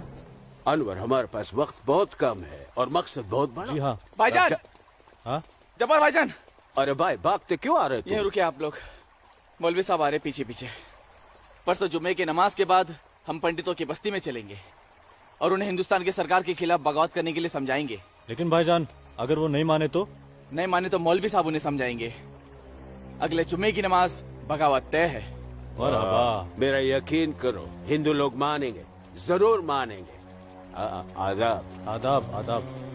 और अगर नहीं माने तो इंशाल्लाह हम मुसलमान अकेले ही काफी है हिंदुस्तान को हिलाने के लिए। बेशक बेशक। बस तुम सब लोग पूरी तैयारी में रहो। अगले जुम्मे तक हमारी मदद के लिए पाकिस्तानी फौज भी सरहद पहुंच जाएगी। इंशाअल्लाह अगले जुम्मे तक हमारी तकदीर बदल जाएगी। आमीन सुम्मा आमीन सुम्मा आमीन। भाईजान, जबर भाईजान, चल के देखिए आपकी बहन अस्मा पंडित दीनानाथ के लड़के सूरज के साथ उसके बागात में क्या कर रही है। उस काफिर पंडित के बच्चे की हिम्मत। आज मैं अम्मी को बताकर आई हूँ इसलिए जाने की कोई जल्दी नहीं, आराम से चली जाऊंगी। ये तुमने अच्छा किया, अम्मी को बता कर आई। भाईजान, तू यहाँ क्या कर रहा है मेरी बहन के साथ? ये तो अपनी बहन से पूछ। सूरज, तू चुप हो जा। तुझे शर्म नहीं आती बेहया?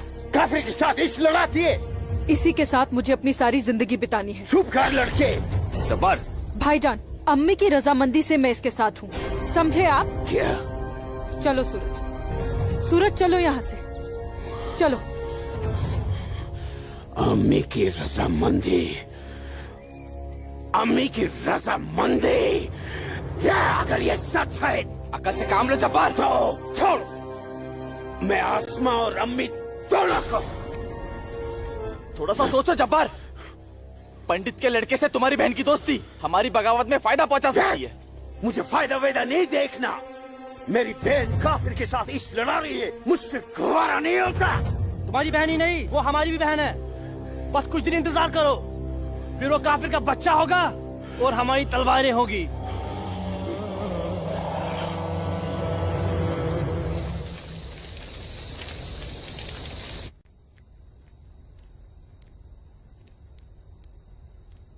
आसमा, आसमा, आसमा। जी अम्मी। मुझे बहुत डर लग रहा है बच्चा। क्यों अम्मी? तूने बताया था कि जब्बार ने तुझे और सूरज को देख लिया है,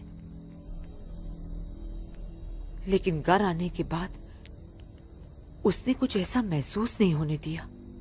मैंने उनसे ये भी तो कहा था कि आप इस बारे में जानती हैं, शायद इसलिए। नहीं आसमा, नहीं। इस बात पे तो उसे भड़क जाना चाहिए। वो मेरी पहली औलाद है, मैं उसकी नस से वाकिफ हूं बच्चा। मुझे उसकी ये बात बहुत डरा रही है। खैर, अल्लाह बड़ा कारसाज है, सब ठीक कर देगा। लेकिन तू सूरज से कहना कि जब्बार से खबरदार रहे। जी अम्मी। अच्छा, सो जा मेरी बच्ची, सो जा, सो जा।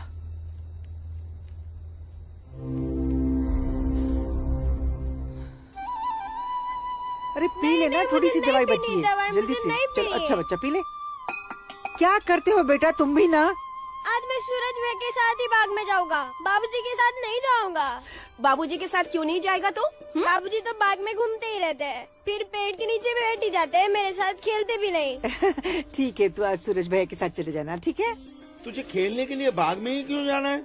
यहाँ आंगन में नहीं खेल सकता? माँ। अच्छा बेटा, तू चले जाना ना भैया के साथ। ये लो। भैया इसे अपने साथ लेके ही नहीं जाएंगे। माँ, नहीं बेटा, तू भैया के साथ ही जाएगा। तू इसे क्यों तंग कर रही है? जा, कोई काम नहीं है क्या? बाबूजी के लिए नाश्ता और चाय लेकर आ। जा ना। तेरे को तो मैं बाद में देखती हूँ। सूरज कहाँ है? वो नहा रहा है। अच्छा दीनानाथ जी, आइए आइए आइए गिरधारी जी, आइए। नमस्ते। नमस्ते। नमस्ते गिरधारी जी। गांव के कुछ मुसलमान मौलवी साहब के साथ मिलकर हम लोगों के साथ कोई वार्तालाप करना चाहते हैं। आप जरा चल के देख लीजिए क्या बात है। ठीक है जी, मैं आता हूँ। ठीक है, चलिए चलता हूँ। आइए। माँ, हाँ बाबूजी कहाँ गए? गांव के कुछ लोग आए थे, उनके साथ गए हैं। अरे तू एक काम कर, नाश्ता यहाँ रख दे, जब सूरज आएगा तो खा लेगा। तुझे तो मैं बाद में देखती हूँ। अरे चल ना, इसके पीछे पड़ी रहती है। आजा बेटा। मैं इस मजलिस में अपने तमाम कश्मीरी भाइयों का खैर मकदम करता हूँ और गुजारिश करता हूँ कि आज वो कौम, जात और मजहब से बलातर होकर मेरी फरियाद बागौर सुने। हम तमाम लोग जो बरुए जमी जन्नत कहे जाने वाले इस खित्ते से ताल्लुक रखते हैं, सिर्फ कश्मीरी है। हिंदुस्तान हमारे कश्मीर को अपना गुलाम बनाना चाहता है। हालांकि हमारे कश्मीर का अपना अलग झंडा है, कानून है, मगर हिंदुस्तान जबरदस्ती अपना कानून हम पर नाफिज करना चाहता है। लेकिन हम ऐसा हरगिज नहीं होने देंगे। हमें अपने कश्मीर को हिंदुस्तान से आजाद कराना है। इसलिए बगावत ही एक ऐसा रास्ता है जो हमें हमारा हक दिला सके। लिहाजा आज हम सबको इस मजलिस से बगावत का ऐलान करना होगा।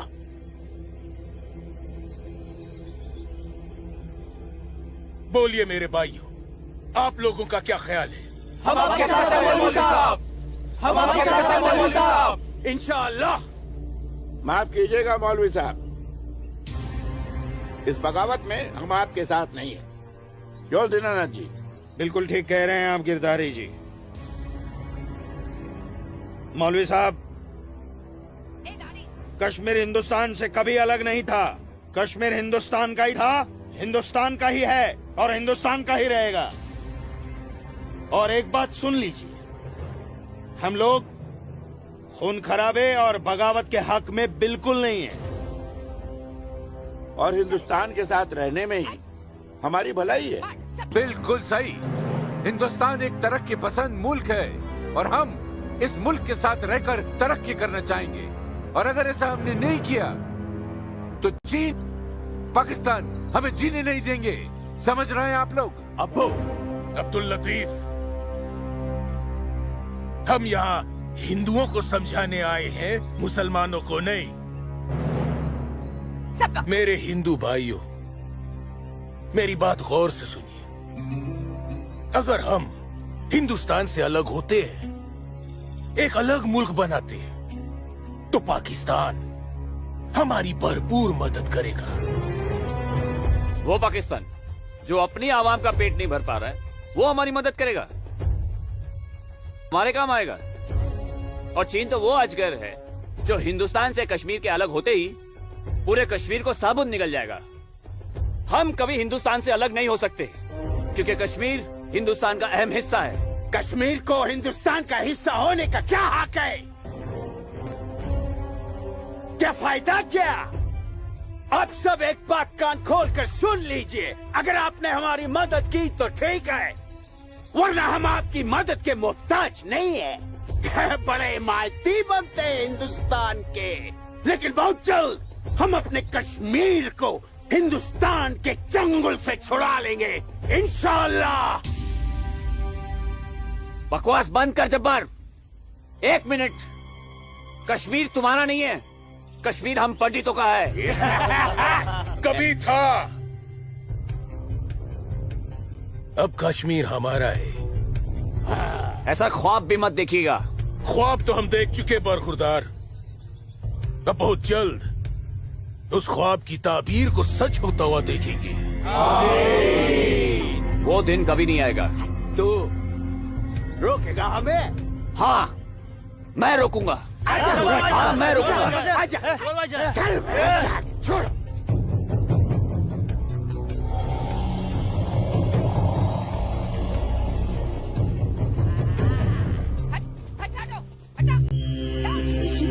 पाकिस्तान के चंद रुपयों के लिए कश्मीर को बर्बाद कर रहे हैं ये लोग।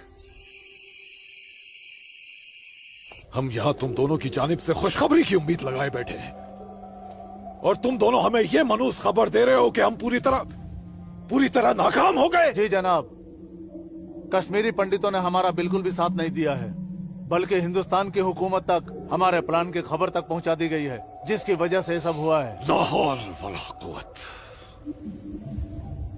कश्मीरी पंडितों को हमने सरेआम काटा। हम उनसे साथ की उम्मीद कैसे रख सकते थे? आप बिल्कुल सही फरमा रहे हैं जनाब। ऐसा सोचना सरासर हमारी बेवकूफी थी। गलती तो हो चुकी है, अब आप बताइए आगे क्या करना चाहिए? कुछ भी करने से पहले हमें इन कश्मीरी पंडितों को अपने रास्ते से हटाना होगा। ये लो सलमा, पूरा बाजार है। अस्सलाम वालेकुम अब्बू। वालेकुम अस्सलाम बच्ची, वालेकुम अस्सलाम। अरे वाह,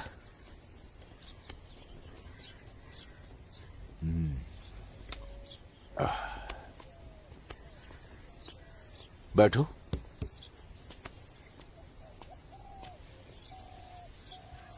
अब्बू, हिंदुओं ने बगावत के लिए क्यों मना कर दिया?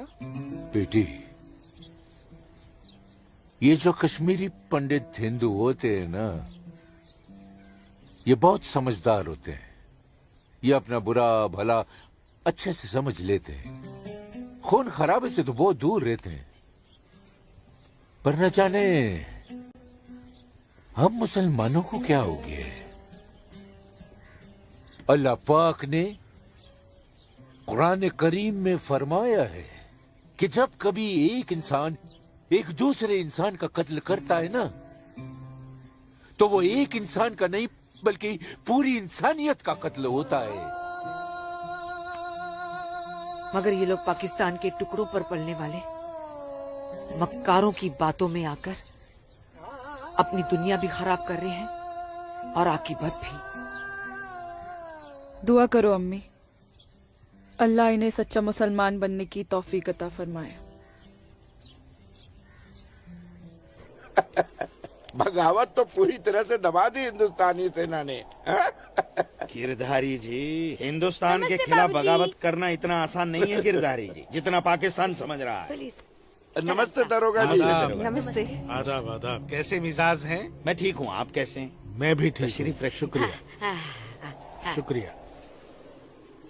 इलाके में सब अमन चैन तो है पंडित जी? कहीं कोई परेशानी तो नहीं? नहीं, अब फौज आ गई है तो सब ठीक ही हो जाएगा। क्या मतलब? इनके आने से पहले माहौल ठीक नहीं था?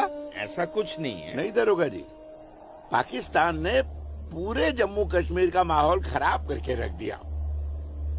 इसमें सिर्फ पाकिस्तान की गलती नहीं है। जो लोग पाकिस्तान के बहकावे में आते हैं ना, उनकी भी तो गलती है। हाँ, ये तो है। सही कह रहे हैं आप। कश्मीरी मुसलमान पाकिस्तान का साथ ना दे तो वो कुछ नहीं कर पाएगा। मुसलमानों को भारी तादाद में हथियार बांटे पाकिस्तान ने। क्या कह रहे हो बरखुरदार? तुम चश्मदीद गवाह हो? तुम्हारे पास कोई सबूत, कोई पुख्ता जानकारी? अगर नहीं तो अफवाहें फैलाकर घाटी का माहौल खराब करने की हिमाकत न करें आप। मैं कोई हिमाकत नहीं कर रहा हूँ जनाब। और अगर मैं चश्मदीद गवाह होता तो अपनी जान पर खेलकर भी उन्हें ये काम नहीं करने देता। आप उनके घर की तलाशी तो लीजिए जनाब, हथियार जरूर मिलेंगे। लोगों के घरों की तलाशी लेने का ऑर्डर नहीं है मेरे पास। उसके लिए मुझे सर्च वारंट लेना होगा। नहीं, वैसे भी फौज के आने के बाद किसी ने भी अपने घर में हथियार तो नहीं रखे होंगे, कहीं आसपास छुपा दिए होंगे। आप इत्मीनान तो रखिए पंडित जी, हम हैं ना। चलते हैं।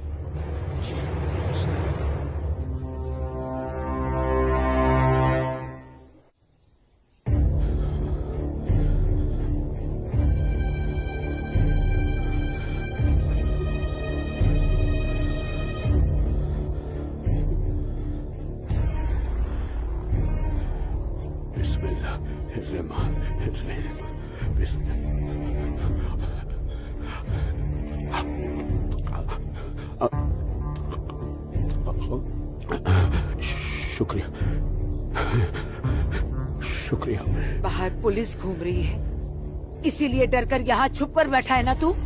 अल्लाह के वास्ते आप चुप रहो। मैं हाँ हाँ बच्चा, मैं तो हमेशा चुप ही रहती हूँ। मुझे तू बस इतना बता दे, वो तेरे पास कोई असला तो नहीं है ना? नहीं नहीं। या अल्लाह।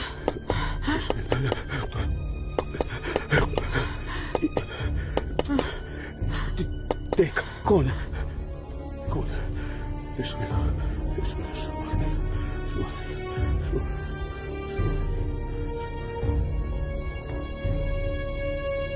आसमा, तो घर में क्यों नहीं थी? अब तक कहाँ थी तू? देखने गई थी कि आप लोग करने क्या वाले हैं। फौज आई तो दुम दबाकर भाग आए घर में भाईजान। अब छुपकर क्यों बैठे हैं? जाइए, जाकर बगावत कीजिए। तू चुप हो जा। खुदा का वास्ता आपको भाईजान, मत पड़िए ऐसे शिकम परवर मुल्लाओं के चक्कर में, जो इस्लाम जैसे अमन पसंद मजहब के नाम पर बदअमनी फैलाकर आग में झोंक देना चाहते हैं हमारे कश्मीर को। तू मुझे नसीहत मत दे मुझे नसीहत। भाईजान, नसीहत नहीं सुननी तेरी।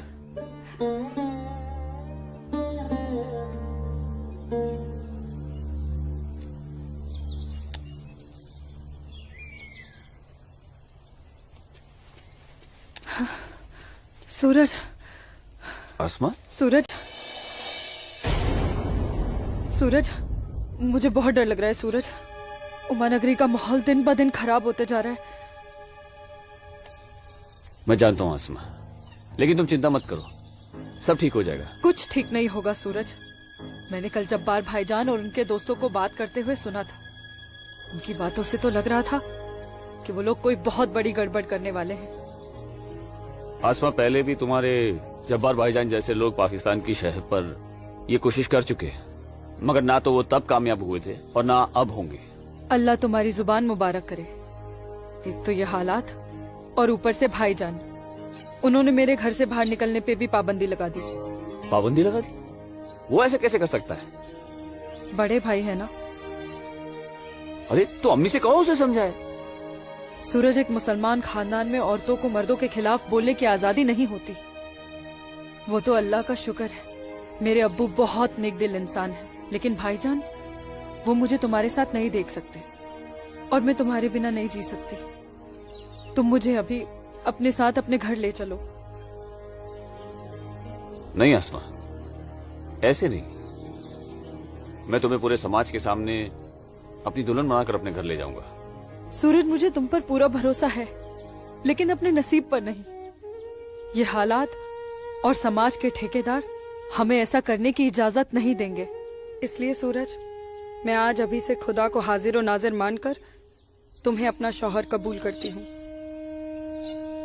आसमा,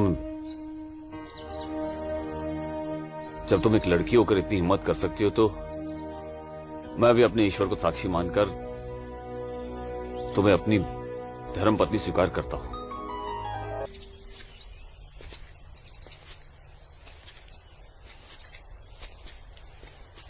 सूरज, तुम्हारे साथ एक खूबसूरत पल बिताने के बाद तो अब मुझे मरने का भी गम नहीं होगा। आसमा, अभी तो हमारी नई जिंदगी शुरू हुई है, मरने की बात क्यों कर रही हो? ऐसा नहीं हो सकता कि तुम मुझे अभी अपने घर ले चलो? क्यों नहीं हो सकता? लेकिन माँ कहेंगी कि बहू के स्वागत की तैयारी भी नहीं करने दी तूने, और फिर तुम्हारी अम्मी के भी तो कुछ अरमान होंगे। आसमा, तुम आज अम्मी से जाकर कह दो बहुत जल्द आ रहा हूँ तुम्हारे घर लेने तुम्हें। जी।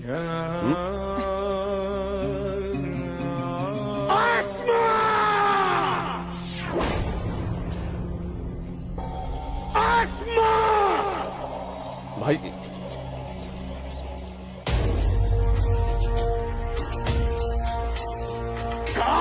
भाईजान, छोड़िए इसे। भाईजान छोड़िए, भाईजान छोड़िए, छोड़िए इसे भाईजान, जाने दीजिए भाईजान।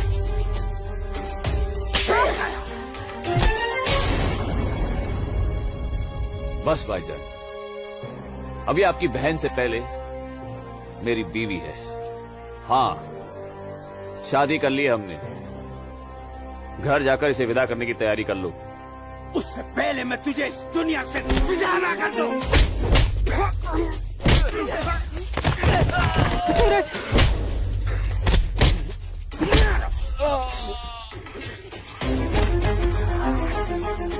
खुदा के वास्ते रुक जाइए आप लोग।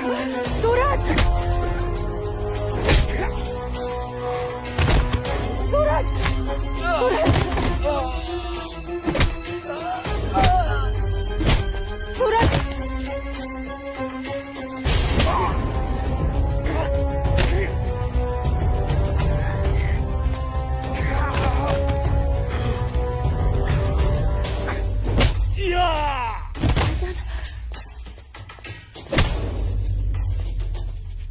छोड़ो, छोड़ो मेरे सूरज को।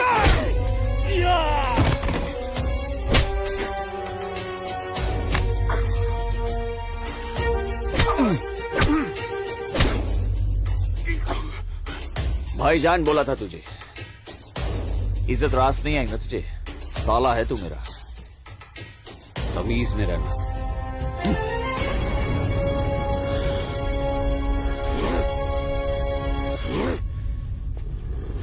चलो आसमा, तुम्हें छूने की हिम्मत भी नहीं करेगा अभी। चलो।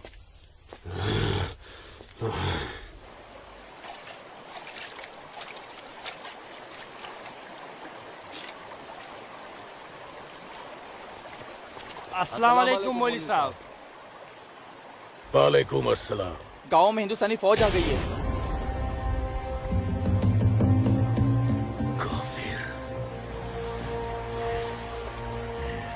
ठीक है, तुम सब अपने अपने घर जाओ और कोई ऐसी हरकत मत करना जिससे किसी को तुम पर शक हो। जी मौलवी साहब। और सुनो जी जब्बार और बाकियों को भी इत्तला कर देना।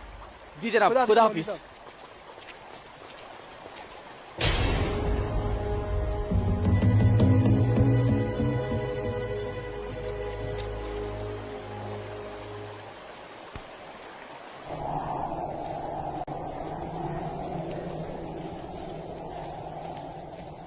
आसमा, आसमा, अम्मी, जब्बार किधर है? किधर है आसमा? ओए, कहाँ है तू? कहाँ है ये आसमा? जब्बार कहाँ है आसमा? आसमा कहाँ है अम्मी? जब्बार यही कहीं होगी बच्चा। पता है आपको, लेकिन आप मुझे नहीं बताएंगे। जब्बार मैं भी आपको कुछ नहीं बताऊंगा। एक बात मुझे समझाई है अम्मी, जब मेरी और आपकी रगों में एक ही खून दौड़ रहा है तो फिर अपनी बेटी को एक काफिर के साथ तस्वुर करके आपका खून क्यों नहीं खोलता? मेरा खून तो खोलता है। जवाहर, आसमा, कहाँ है ये लड़की? मैंने आपको कहा था, समझाया था, उसे रोकिए, उसे रोकिए अम्मी। लेकिन अब तो खुद उसके रास्ते हमवार करने में लगी हुई थी। आप रोकती कैसे? इसलिए अब आप मुझे भी मत रोकिएगा। जब्बार, जब्बार, तुझे खुदा रसूल का वास्ता, सब मेरा कसूर है, उस बच्ची का कोई कसूर नहीं। तू मुझे सजा दे, मुझे सजा दे बेटा, मुझे सजा दो जब्बार। आपको क्या सजा दूं? आपको क्या सजा दूं मैं? जब्बार, आपको रोकना चाहिए था जब्बार, हिंदू लड़के के साथ इस लड़ाई। जब्बार, या खुदा मेरी बच्ची को बचा ले, मेरी बच्ची को बचा ले। अस्सलाम वालेकुम मौलवी साहब। वालेकुम अस्सलाम दरोगा जी। कैसे मिजाज है मौलवी साहब, और माहौल यहाँ का कैसा है? अल्हम्दुलिल्लाह, ये तो जन्नत है। यहाँ तो हर तरफ अमन और चैन है। बहुत खूब, बेहतर। लेकिन हमें जानकारी मिली थी कि कुछ लोग यहाँ पर माहौल बगावत का करना चाहते हैं। लाहौल बिला कुव्वत नहीं, नहीं दरोगा जी, ये तो किसी कमबख्त ने यूं ही कोई अफवाह फैला दी होगी। उमा नगरी की आवाम तो बड़ी अमन पसंद है। यहाँ तो हिंदू और मुसलमान के बीच बड़ा भाईचारा है। माशाअल्लाह, ये भाईचारा और अमन चैन आपके होते हुए बने रहना चाहिए मौलवी साहब। इंशाअल्लाह। खुदा हाफिज मौलवी साहब। खुदा चलता हूँ।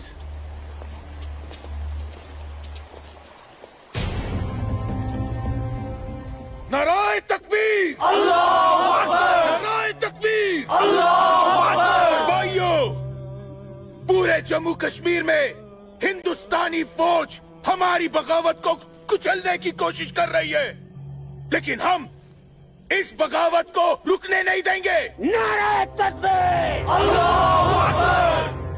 हम उमा नगरी के मुसलमान आज ऐसी तारीखी बगावत करेंगे कि इस जम्मू कश्मीर की तारीख में इस बगावत के लिए हमारा नाम सबसे पहले सुनहरे अल्फाज में लिखा जाएगा। नाराए तकबीर, अल्लाहू अकबर। नाराए तकबीर, अल्लाहू अकबर। तकबीर, अल्लाहू अकबर। दिमाग खराब हो गया तुम्हारा? एक पंडित का बेटा होते हुए एक मुसलमान की लड़की के साथ शादी कर बैठे। अपनी जाति, परिवार और समाज के बारे में कुछ नहीं सोचा? मैं आसमा से प्यार करता हूँ बाबूजी। खामोश। प्यार नहीं, पाप किया है तुमने, बहुत बड़ा पाप। अपने खानदान के नाम पर काली पोत दी है तुमने। बिरादरी के सामने नाक कटवा दी हमारी। अब इनमें से कोई भी ना हमारे घर आएगा, ना हमारे घर का पानी भी पिएगा। मुझे माफ कर दीजिए बाबूजी, माफ कर दीजिए। और आप लोग मेरे किए की सजा बाबूजी और मेरे परिवार को मत दीजिएगा। मैं आसमा को लेकर कहीं दूर चला जाऊंगा। तुम्हारे दूर चले जाने से तुम्हारे बाबूजी के माथे पे लगा कलंक धुल नहीं जाएगा। सिर्फ तुम्हारे कह देने से तुम्हारी पत्नी नहीं हो सकती वो लड़की, भूल जाओ उसे। लेकिन चचा, हिंदू बिरादरान इस जरूरी ऐलान पर गौर फरमाए। हमें अपने कश्मीर को हिंदुस्तान से अलग एक आजाद मुल्क बनाना है।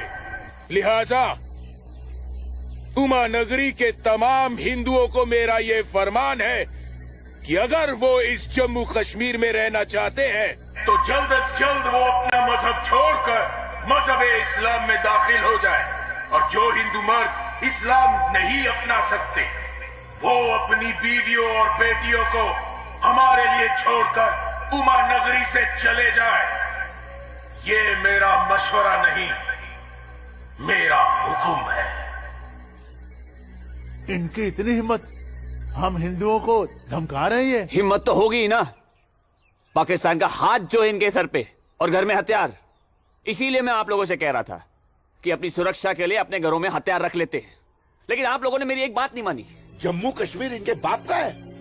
कैसी बातें कर रही है दीनानाथ जी? दीनानाथ जी, हमें इसी वक्त पुलिस की मदद लेनी चाहिए। ठीक कह रहे हैं आप। आज की रात सब लोग चौकन्ने रहना। इन बदमाशों का कोई भरोसा नहीं है। घर में बच्चे ऐलान सुनकर घबरा रहे होंगे। हाँ, इस वक्त हम सभी को अपने अपने घर चले जाना चाहिए। बाबूजी, मुझे बहुत डर लग रहा है। चलिए घर चलिए ना बाबूजी। दीनानाथ जी, चलिए बाबूजी।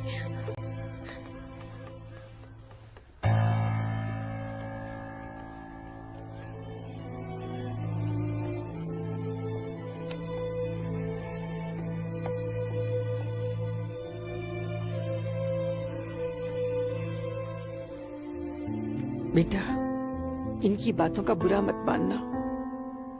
तेरी माँ तेरे साथ है। कश्मीर के हिंदुओं को आगाह किया जाता है, उन्हें कल सुबह तक की मोहलत दी जाती है। कुछ नहीं। और इसका अंजाम तो सिर्फ खुदा जानता है। अब्बू, लेकिन अगर उन्हें रोका न गया तो वो पूरे उमा नगरी को तबाह कर देंगे। गलत फहमी है बेटी तुझे। बेटा, पूरा उमा नगरी नहीं बल्कि पूरी घाटी। या अल्लाह, इन लोगों ने इस फसाद को जिहाद का नाम देकर सीधे साधे मुसलमानों को वर्गलाया है।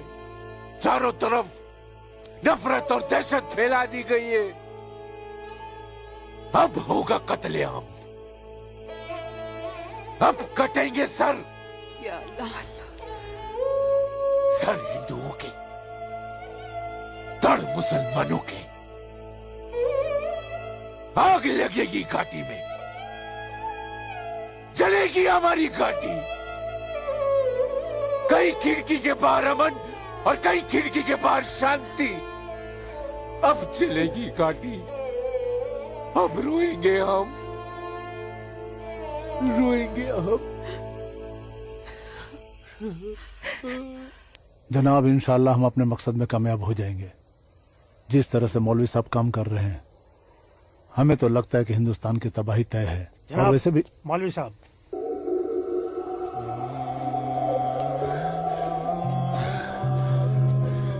अस्सलामु अलैकुम जनाब। वालेकुम अस्सलाम।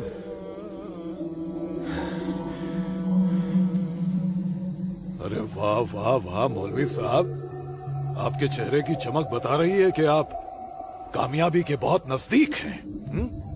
जी वाकई में आपका अंदाजा बिल्कुल दुरुस्त है। बस आज की रात जी ले काफिर चैन से। आप देखिएगा, कल सुबह का सूरज वो आग उगलेगा। खुदा कसम, हिंदुओं की कई नस्लें उसकी आंच महसूस करेंगी। जनाब, मैं खुद अपनी आंखों से देखकर आ रहा हूँ। मौलवी साहब के मुरीद पूरी तरह से तैयार हैं। हमने उन्हें भरपूर असला और पैसा दे दिया है। कश्मीर की आजादी के लिए कल ना तो अपनी जान देने से पीछे हटेंगे, ना ही किसी की जान लेने से। बहुत बहुत खूब मौलवी साहब, काबिल दाद काम किया है आपने। कितनी अच्छी खबर लाए हैं आप। जी चाहता है आज रात भर शराब पी जाए, रात भर।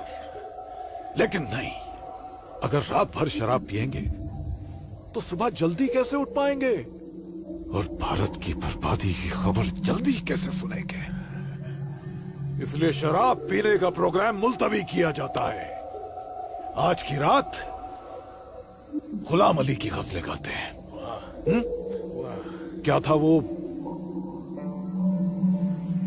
हंगामा है क्यों बरपा, थोड़ी सी जो पी।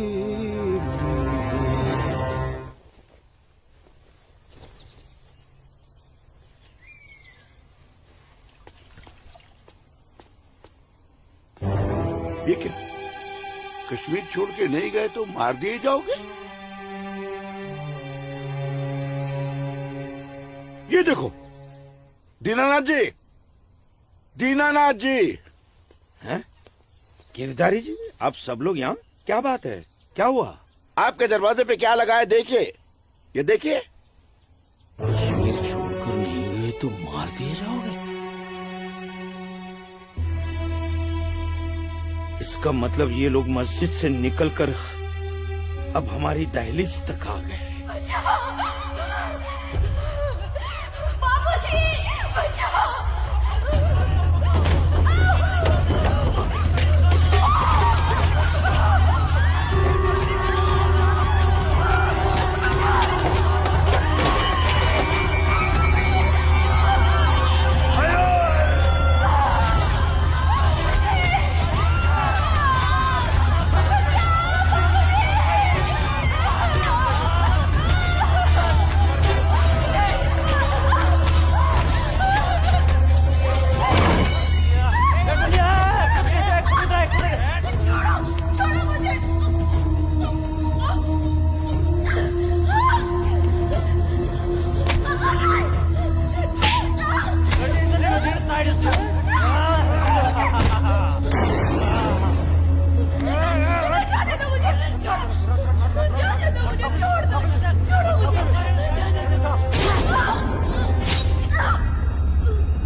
रुको बेटा, रुको। क्या हुआ बाबूजी?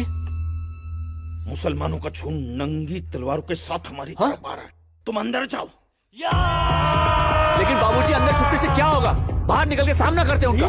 बाबूजी, हमें कोई सामना वामना नहीं करना है। क्यों बाबूजी? उनका सामना करते ना। बाबूजी, मैं कह रहा हूँ तुम अंदर जाओ। आप अंदर चलिए बाबूजी। मैं रोकता हूं इनको।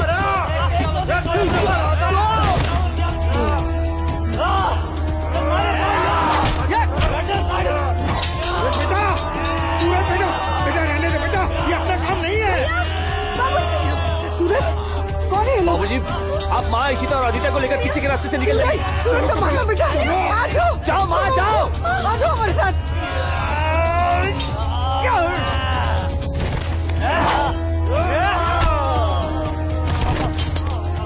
चलो चलो जल्दी, बेटा चल। छोड़ो मुझे, अकेले मत रहो।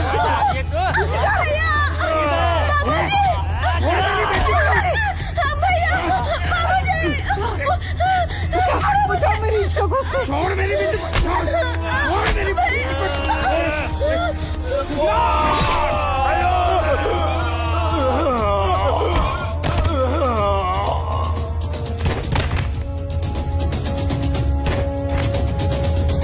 सूरज बेटा, नहीं बेटा, बाबूजी आप जाइए। काम नहीं है बेटा।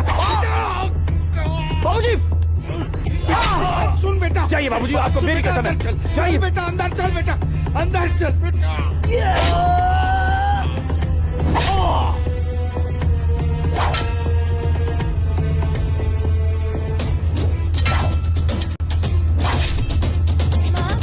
क्या हुआ दीदी को?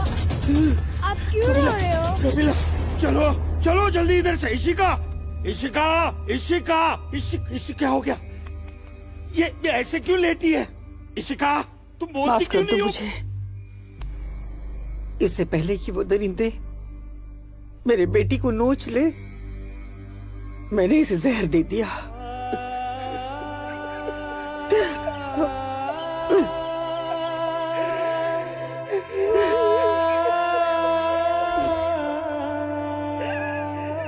मेरी बच्ची, मुझे माफ कर दे।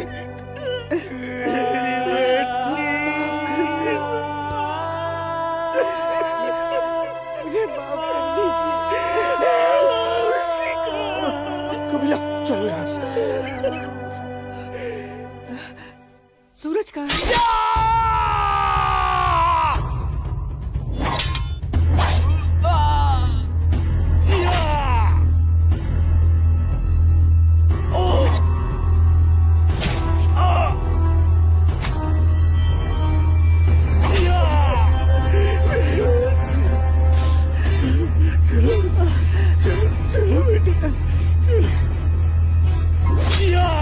सूरज बेटा, क्या हो रहा बेटा? चलो, चल बेटा, छोड़ दे इसे। चल बेटा। बाबूजी, मैं कह रहा हूं, जाइए, जाइए आप लोग। पागल हो गया है क्या? इसी का कहा है बाबूजी? बेटा, वो इसी का उन दरिंदों के हाथ न लग जाए बेटा। मैंने उसे जहर देकर मार दिया। सूरज, मैंने इशिका को मार दिया। चल ना बेटा, चल बेटा, चल।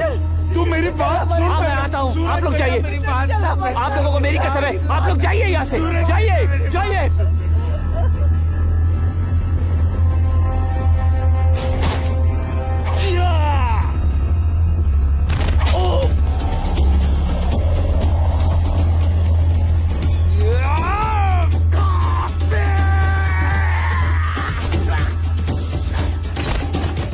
Moruk sari,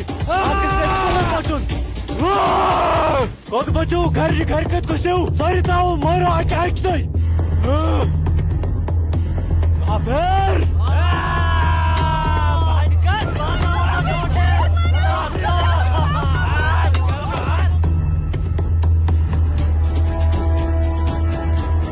पूजा बेटा, पूजा, पूजा, हाँ?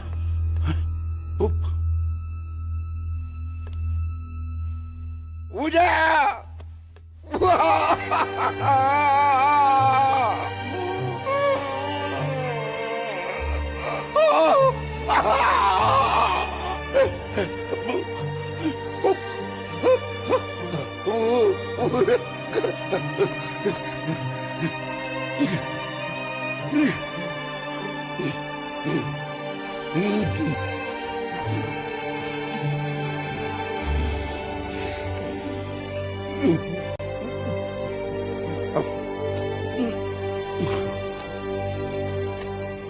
जाने दो मुझे अम्मी। रुक जा अम्मी, रुक जा अम्मी, रुक जा मेरी बच्ची, अम्मी, रुक जा अम्मी, मुझे खुदा का वास्ता रुक जा अम्मी, मुझे मेरे अम्मी, सूरज के अम्मी पास के लिए जाना रुक जा है।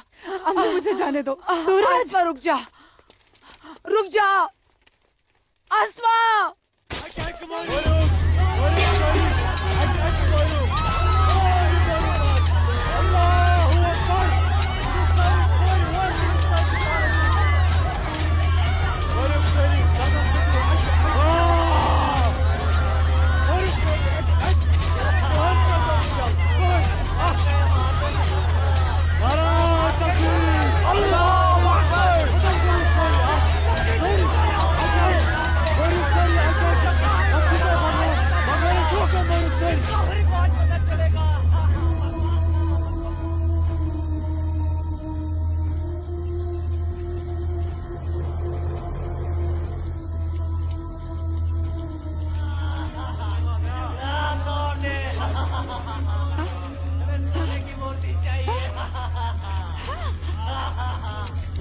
आ गए ये लोग, मैंने बोला था ना ये लोग आएंगे।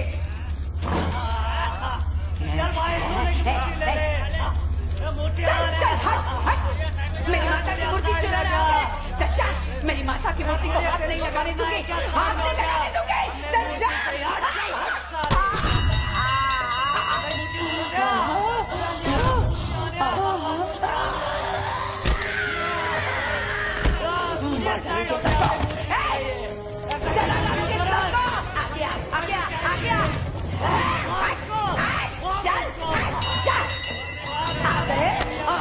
गाड़ी वाले मेरी माता की सोने की मूर्ति चुराने।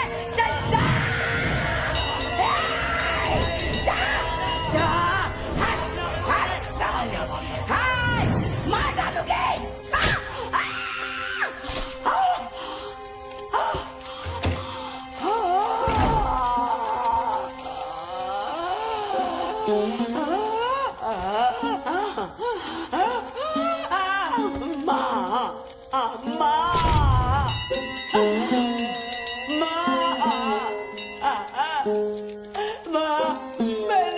मैंने लाश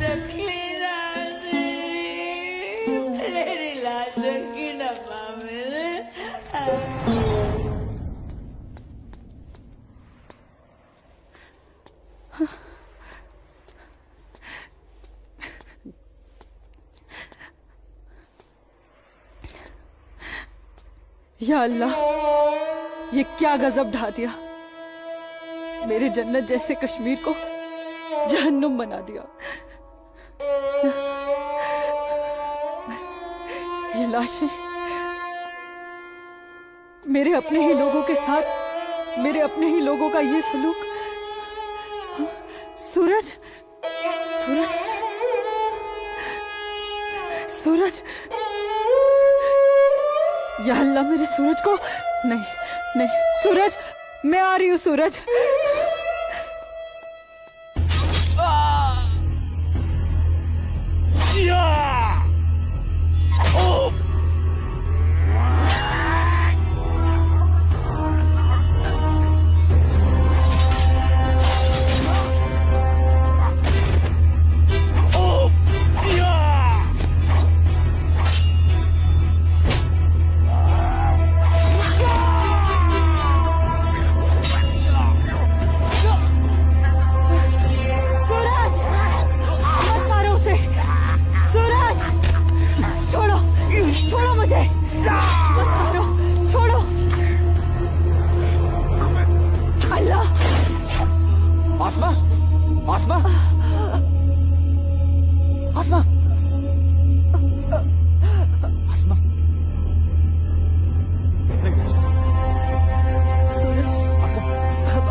वतन ये पाकीज़ पाए तो उनको ता दूर जुल्म जबर जा जा छुनाए मोतन बुकुर्स मजबूर कहाँ खून चुहारान कहाँ नाच लायान हर वक्त नाज चुनेरान लकटन जिगरन माजन ही दिलालन तुलहा पूता क्यों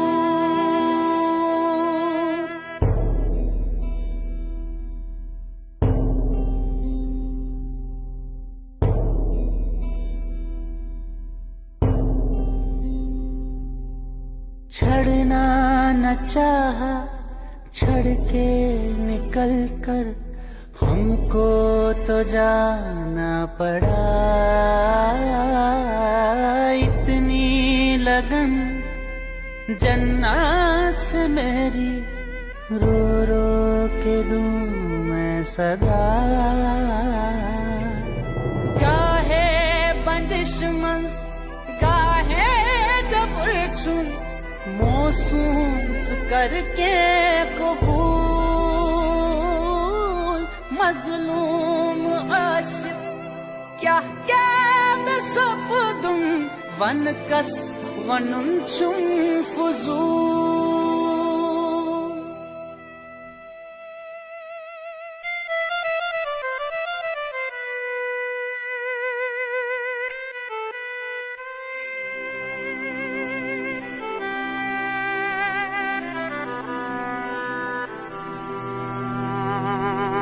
देना न चाहा दे के बेटी को जहर पिलाना पड़ा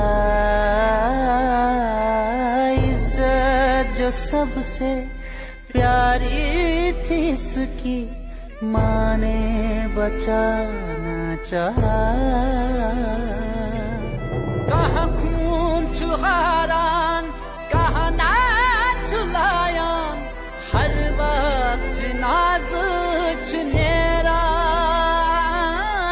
लकटन जिगरन माचन ही दिलालन दुल्हा कूता क्यों।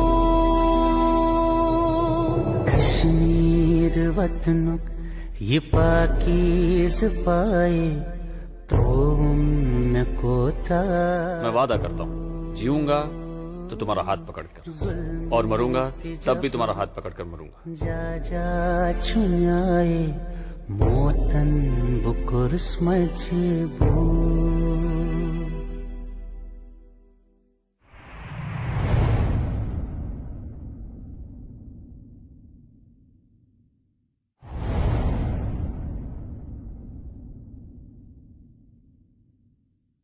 आज समय ने करवट ली है और स्वतंत्र भारत के सशक्त गृह मंत्री व प्रतिबद्ध प्रधानमंत्री की बदौलत पुनः घाटी में प्रकाश की किरणें फूटी हैं। हम समस्त कश्मीर और उसकी आवाम के मंगल की कामना करते हैं।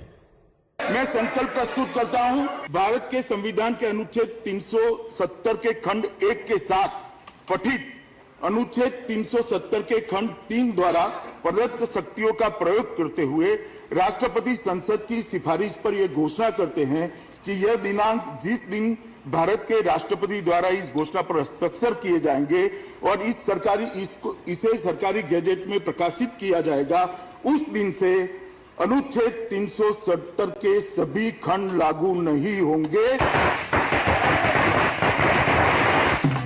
370 आज हटने से हमारा पूरा देश आजाद हो गया है। 370 से देश की इकोनॉमी आजाद हो गई है। 370 हटने से जो मिलिटेंसी है वो खत्म हो गई है। मोदी जी ने कहा था सबका विकास सबका विश्वास, वो विश्वास आज उन्हें कायम कर दिया है। जो सपना सरदार वल्लभ भाई पटेल का था, बाबा साहब आम्बेडकर का था, डॉक्टर श्यामा प्रसाद मुखर्जी का था, अटल जी और करोड़ों देशभक्तों का था, वो सपना अब पूरा हुआ है। जम्मू कश्मीर और लद्दाख में एक नए युग की शुरुआत हुई। अब देश के सभी नागरिकों के हक भी समान है और दायित्व भी समान है। मैं जम्मू कश्मीर के अपने भाइयों और बहनों से, लद्दाख के अपने भाइयों और बहनों से आह्वान करता हूं, आइए हम सब मिलकर दुनिया को दिखा दें इस क्षेत्र के लोगों का सामर्थ्य कितना ज्यादा है, यहां के लोगों का हौसला, उनका जज्बा कितना ज्यादा है। आइए हम सब मिलकर नए भारत के साथ हम नए जम्मू कश्मीर और नए लद्दाख का भी निर्माण करें।